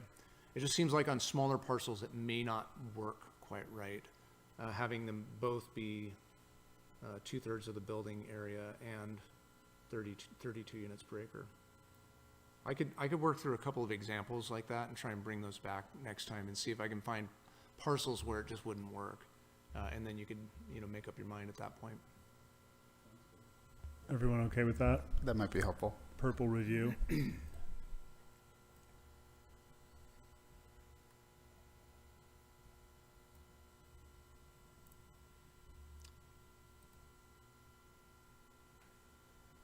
All right, here's the other conversation we were gonna have about upper story step backs, because I don't know. My biggest concern is housing. We have a lot of community members who can't find anywhere to live or are living in unsafe conditions. And so anything we can do, I think, to make sure that this housing actually gets built and is reasonably affordable is really important. I totally understand that there's concerns about shade on existing buildings. But I want us to have the conversation about making sure that what we're requiring doesn't, ask too much.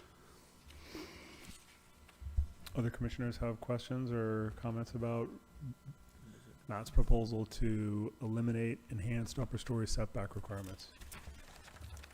I like them. I like them for 2 reasons. One is shading, obviously, and the other is I think they look better, and I think they would make a more attractive neighborhood. So I like the way buildings look when they have step backs. Joel? Yeah, I generally am in favor of step backs. I mean, the only thing that could change my mind if someone would tell me that nothing would be built, or we wouldn't get enough, buildings built because of that step back, because the economic cost was too high. But, I'm loath to support something that, has a deleterious effect on neighbors and, I think sunlight is important. Yeah, I think it's a great topic, and because housing is our biggest goal of this whole project, but the step backs have really helped me embrace what the Gateway is going to feel like in the future. I'll have a hard time giving it up, although I look forward to hearing from the architect and getting, as Joel said, some financial reality to this. If buildings aren't built, we haven't accomplished much. So. Thanks, Dan. We have talked a number of times about having a calculator, as it were, that would give us an ability to weigh the buildability of projects vis-a-vis certain community benefits or requirements? Are we closer to knowing when we'll be able to toggle around with that kind of a tool? Yeah, so I believe you're referring to the dashboard that the Turner Lab is building for us, and I'm committing to getting them the data this week that they'll need to start working on that tool. And so I think, you know, we'll be seeing that in the coming months. We also had the conversation with Ben Noble, our code writer, and then Urban Field Studies, the architect we're working with, about bringing on an economist that Urban Field Studies works with quite often. And we'd be able to do this by, you know, shifting some of Ben's scope over to, you know, this additional scope for, you know, this economic analysis on the sites that we're doing test designs for. And I think that would be really useful because we really can't say, I mean, the architect basically said he felt like the step backs, number one, they had to start above 4 stories because that's sort of where there's a break in the building code in terms of, you know, cost of development. And our code currently has them, you know, starting above 4 stories. So I think we're in alignment there. And then the,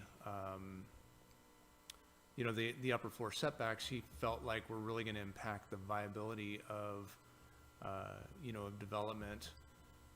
And one of the things I really want to take a close look at before giving up on the idea of upper floor step backs or reducing them or, you know, having some sort of impact like that is, you know, how many sites could actually take advantage of these? Because I think it's really a limited number of sites that are going to be able to develop at densities that are high enough to where they might be able to, you know, shoulder that cost.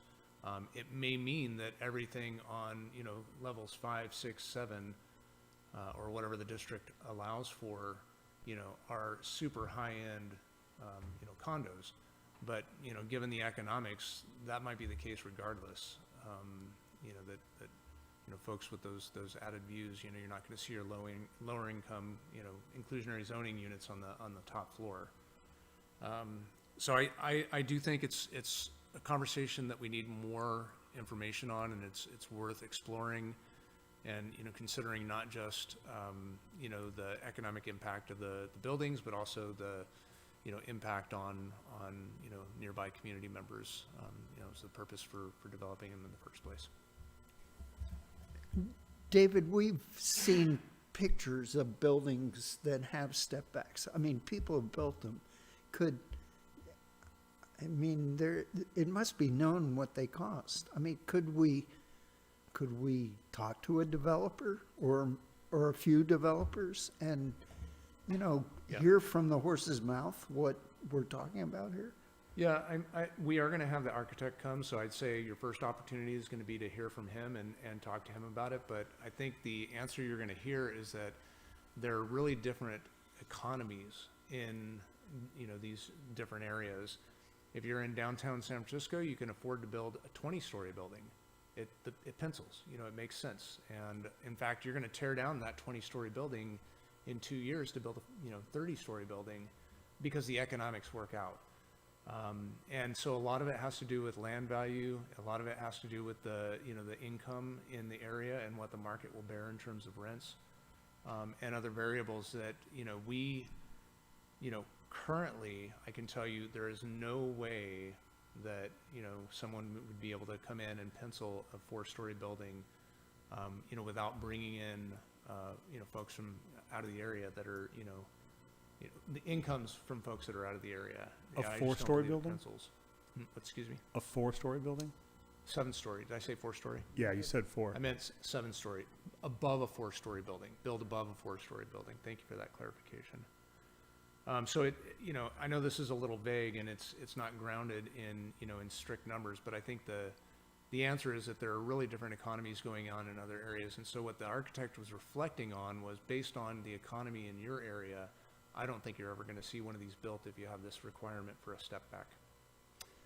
To which I would respond, as I've responded to, you know, many other, reflections on, the economy, the current economy, is that our economy is going to continue to change. And, the land values may increase, the, incomes may increase over time, the, building costs may come down. I mean, I think that we're in such a critical crisis now. This isn't just in Arcata where it's almost impossible to build a market rate project. This is all over the state.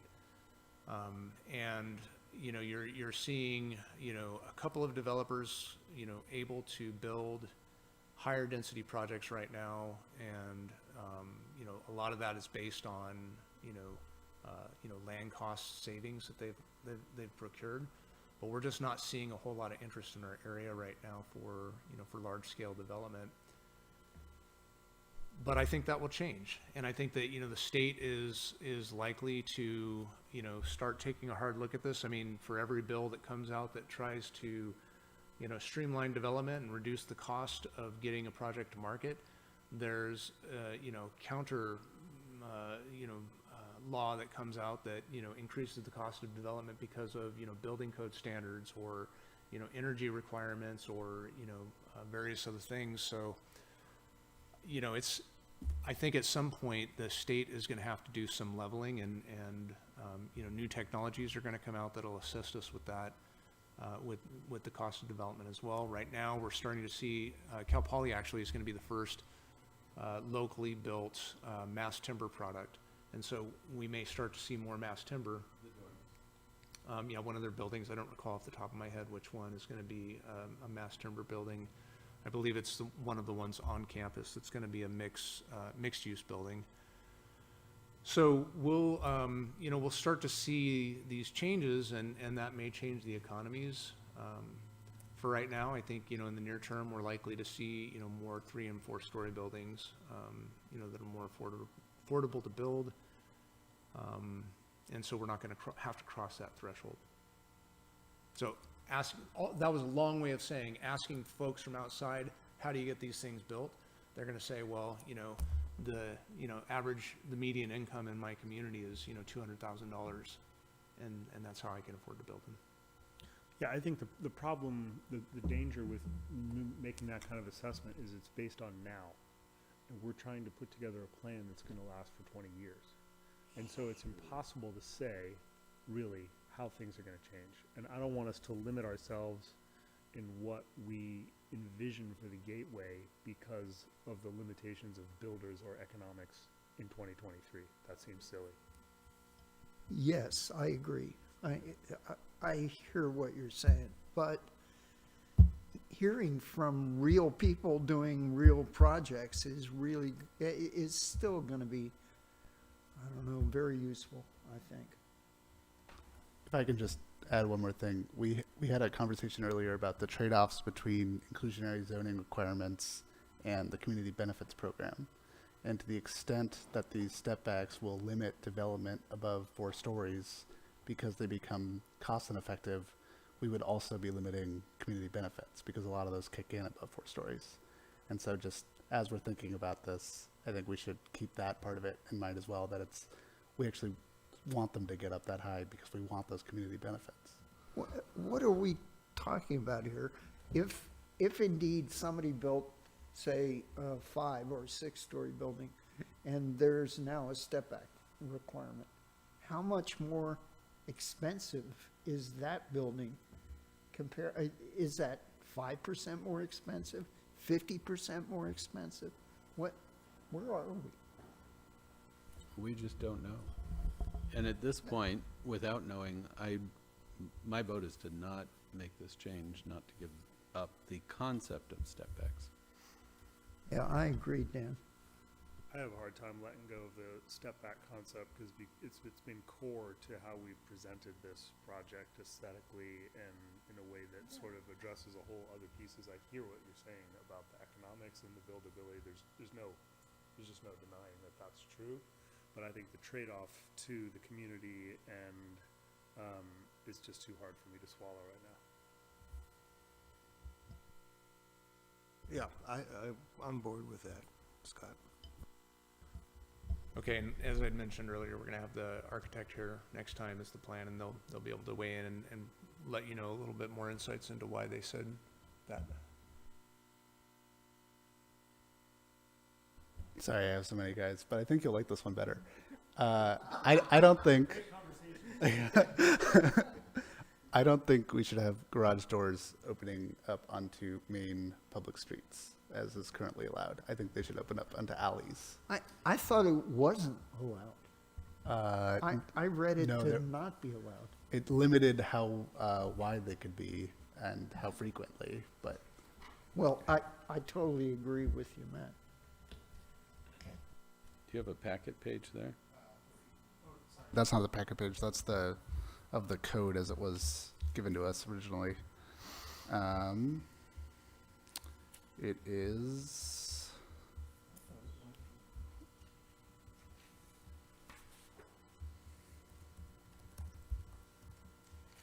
Packet page 48.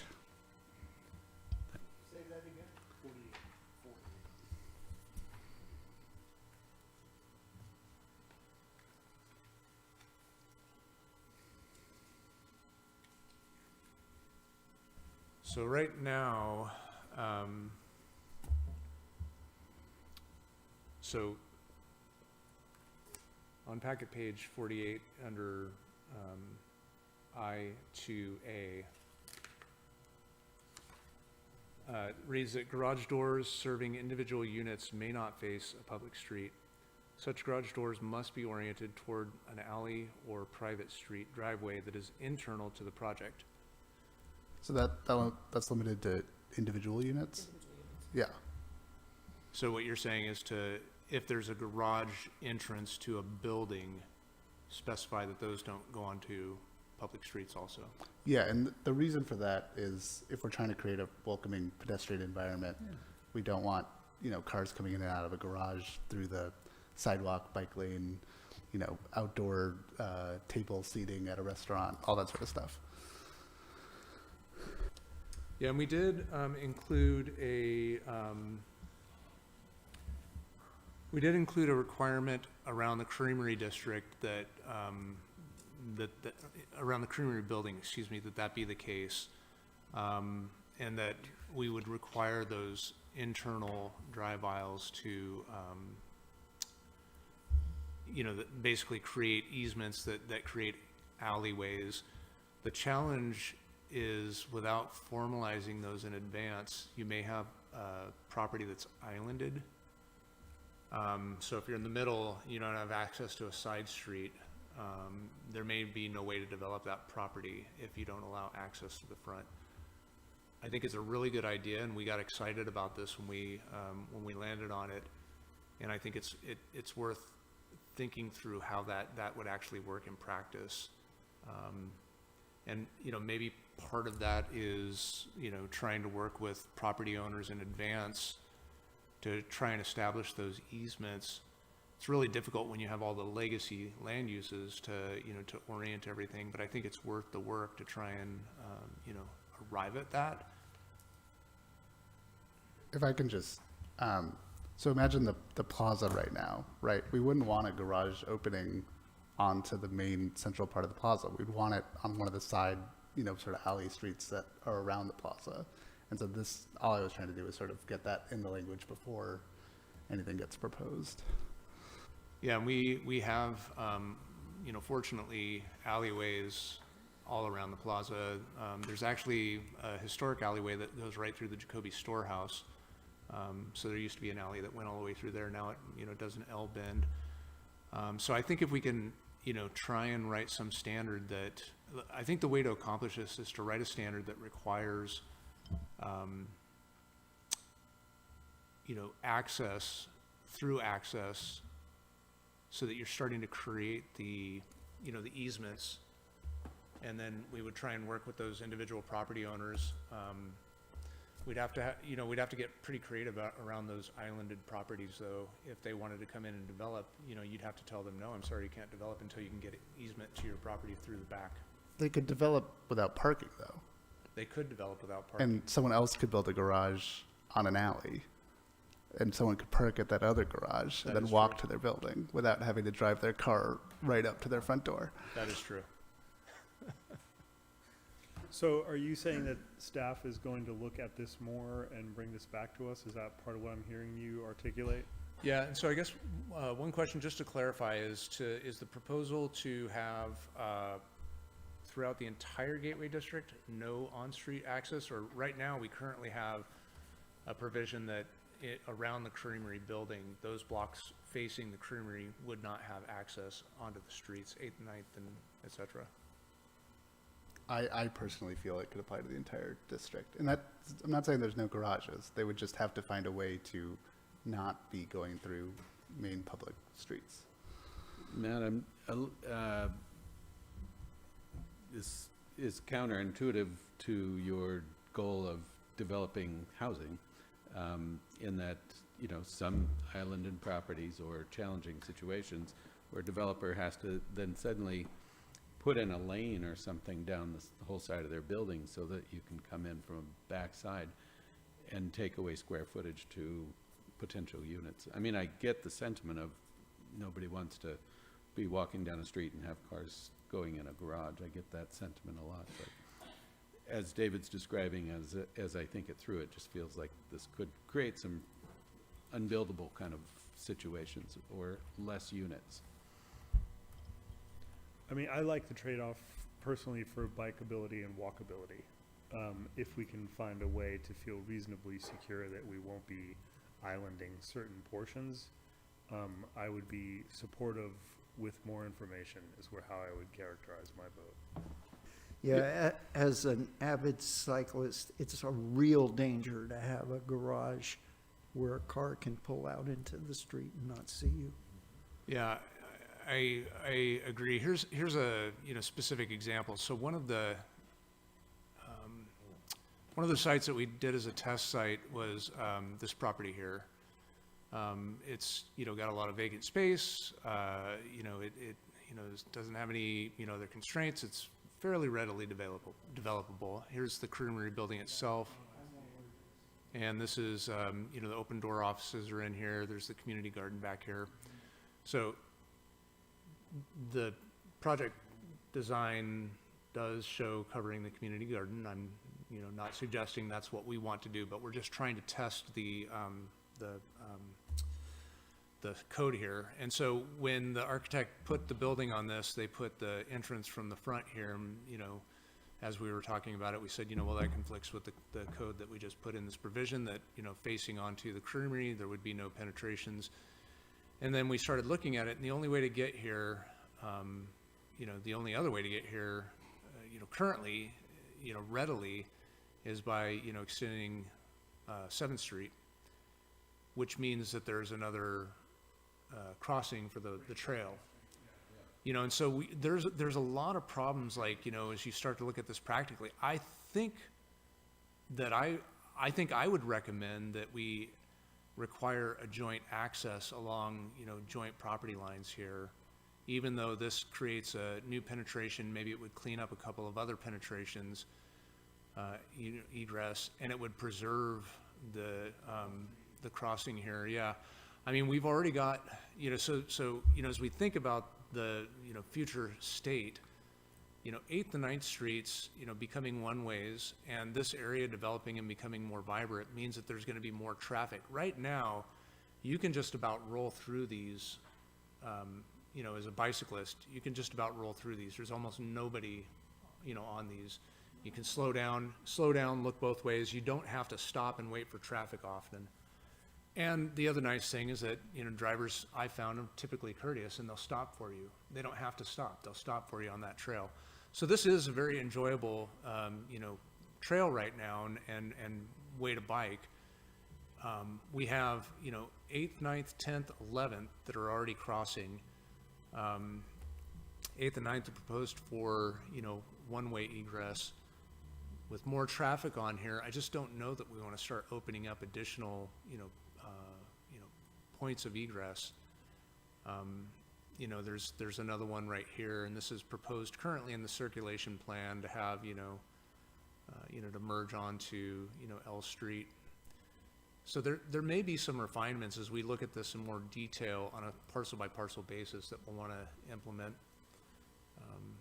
So I only throw that out there as, food for thought when you're thinking about, how do we eliminate access points on one area and what does that do if we open them up on another area? So could the wording be something about strongly discouraging, or I don't know, or not allowing unless, situational, circumstances mandate? I don't know. Well, this is the code, so if somebody wants to do it and you say in the code strongly discouraged, they can do it. So I think we need to be more specific. I kind of would lean to putting this in the purple pending maybe staff working through looking at how much of an issue this looks like it's going to be, to give us a better idea of how much property we might put at risk by doing something like this. That would give us a better data set to weigh this out, if everyone's okay with that. Yeah, property and or, as David just pointed out, more trail crossings. Right. We don't want that either. One or the other, the various implications.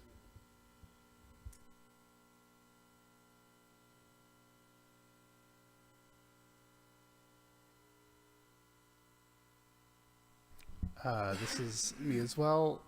Page 50 of the Gateway Code. I think that would translate to 58 of the packet.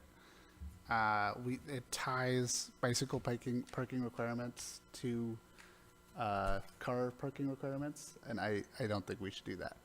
And then this actually kind of goes together with my next proposal, which is that we make the employment and residential use bike parking requirements listed in table 234 as clarified as requiring long-term, weather-protected, and secure parking spaces. Yeah.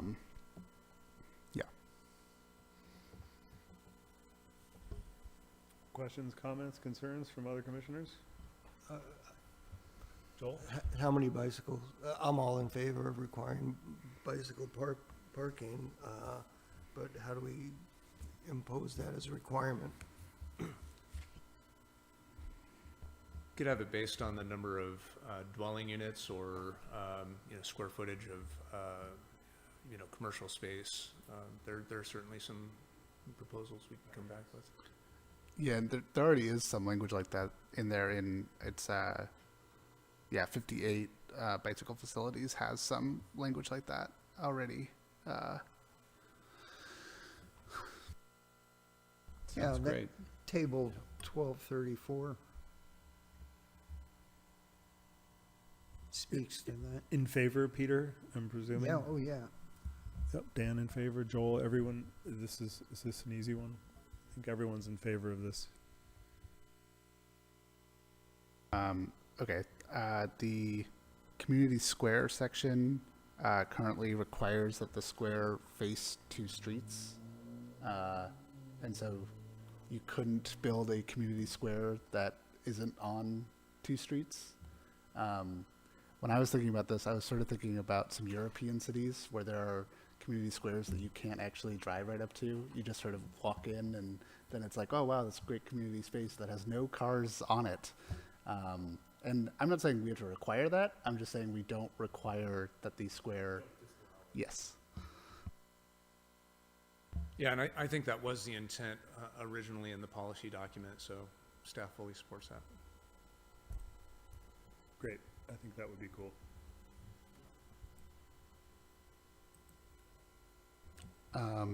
The next one, we've got a lot of requests from the public to rename the sub-districts in consultation with the Wiyot tribe, and I am in favor of that if other commissioners are.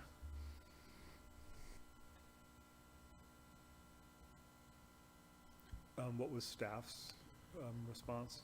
We've spoken with the Wiyot tribe, and they are interested in and supportive of us renaming or naming, things based on Wiyot place names or Wiyot names. I would say that, we should be open to, whatever participation that they want to, engage in, and, to the extent that they want to. So I don't know if, renaming the districts themselves are, what they'll be interested in renaming, or if they'll want street names, or, or what, So I guess I would offer that, yes, let's be open to it. I think it's a, good call overall. And when we say be open, does that mean invite them to a conversation? What does be open actually Yeah, I mean? mean, we've already initiated the conversation, and I would say that, if they have a desire to, name things in Arcata, their ancestral territory, while we're, going around naming things, and we should, be open and help, let them have first dibs on what that thing would be called. Yeah. Any other commissioners, questions, or No, sounds like a great conversation to have. everyone's in support of that? But So not s- specifically that, because it could be something Yeah, much it's broader than that. because we don't know which way that conversation with the tribe will go.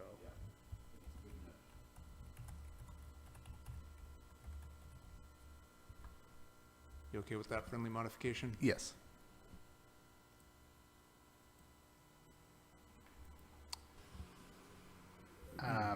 Okay, there's a non-residential transportation demand management table, and there was a requirement that the commercial developments use some of these strategies.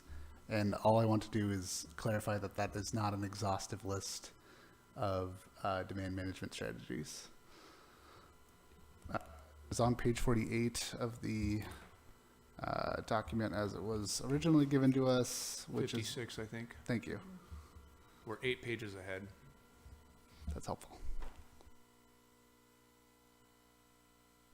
Staff view? No, I mean, I think it's a good idea. Anyone opposed to this idea? Everyone supports. So currently there's a minimum street tree spacing, but no maximum street tree spacing. And I suggest we add a, sorry, I'm getting tongue tied. We add a maximum street tree spacing.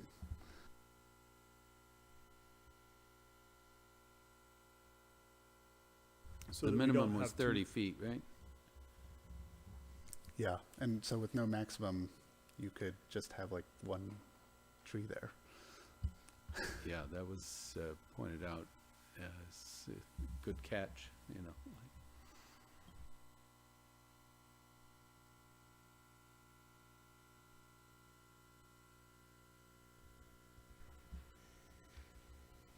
Uh, 27 we've already covered. Go ahead, Peter.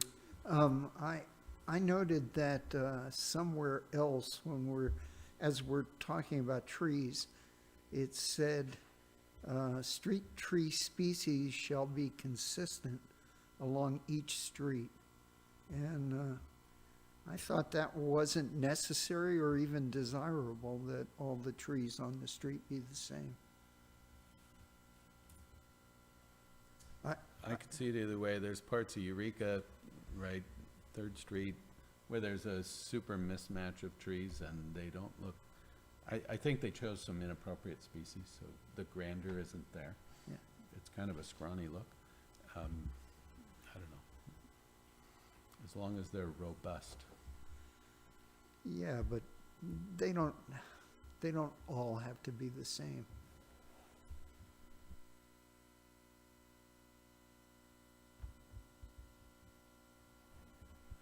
So where are we landing on this with the maximum tree spacing?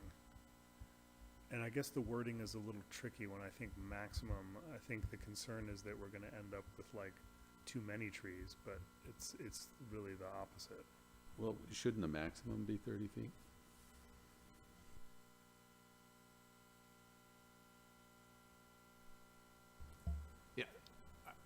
I would offer that, I hear what the commission is trying to get at, and so if we could turn this one purple, and we'll come back with some language, to try and accomplish what you're trying to do Okay. as a starting point, unless you have a specific recommendation.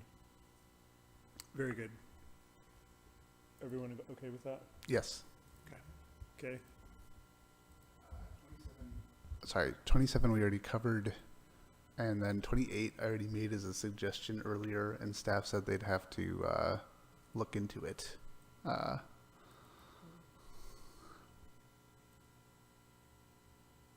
And I think that's the end of mine. So thanks for putting up with my long list of suggestions. Thanks for all the thoughtful comments, Matt. Good conversations. So the next set of changes were recommended by Commissioner Mayer. She'll be back at our next meeting. I might offer that, in particular, because of the time and the fact that she may want to represent these, that maybe we hold these over till next time. Agreed. I'm sure she would like to represent. Yeah.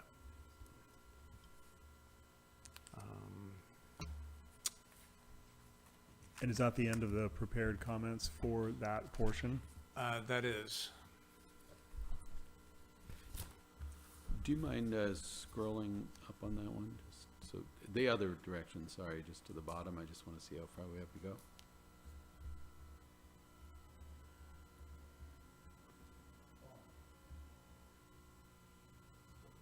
So 39 total.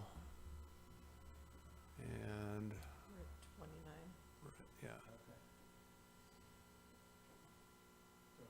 10 more, once Judith gets back. And the rest of the comments to review are Judith's. Correct. So given that, I think we hit the pause button and pick this up at our next meeting. Okay, I appreciate everyone's work this evening with all this. I would like then to move now to correspondence and communications. Do we have any correspondence from Planning Commission members this evening? Seeing none, any correspondence from staff? Yeah, just a couple of quick reminders. Number one, and you mentioned it earlier, Chair, but our next meeting on July 11th will be a regular meeting. It will start at 5:30, and so that's when your resolution said to start those. And then also just to put in, just to daylight this, the Planning Commission, I believe, will have only one meeting per month starting in August. August, September, and October, you have joint study sessions scheduled for your second meeting of the month. And then for the remainder of the year, the dates fall on the week of Thanksgiving or the winter break. And so, we'll be bringing forward an action next time to talk about canceling some meetings, just so you can take that formal action. But I just wanted to put that out there and let people know that's happening. David, you said there are 3 joint meetings with the, There are currently, because I remember seeing only 2. yeah, there are currently joint meetings scheduled for second meeting in August, September, and October. There is some discussion about, potentially adding a special meeting on a date that of a current regularly scheduled planning city council meeting. So I'll update you on that as that formalizes. I'll make sure you have those dates. They're on regular planning commission dates, so you will be planning to be here anyway, I suspect. Yeah. So they're the Fourth Tuesday. of August, September, and October. Yes. So some of our homework was to look at that document where staff has sort of guessed how we'll vote on suggestions. And I'm wondering if we can get that document as a standalone document and not just have it in the packet. Yeah, I will send it out to you individually. You will send it back to me, and I will compile them, and we'll take a look at them at your next meeting. So you'll want to send those back to me at the latest by, say, early afternoon of the 11th. Jen? Yeah. Yeah, I'm sorry. David's going to be out. Could you copy myself or D'Lo on that? And we'll send you those We'll send you that reminder. instructions. Thanks, Jen. Sorry, back to Jen, early on the 11th? Is that what I just heard? Yeah, July we'll send those to you in the email, the instructions on how to return them. Okay, great. And when you want them? Yeah. Okay, there being no further business, this meeting is adjourned.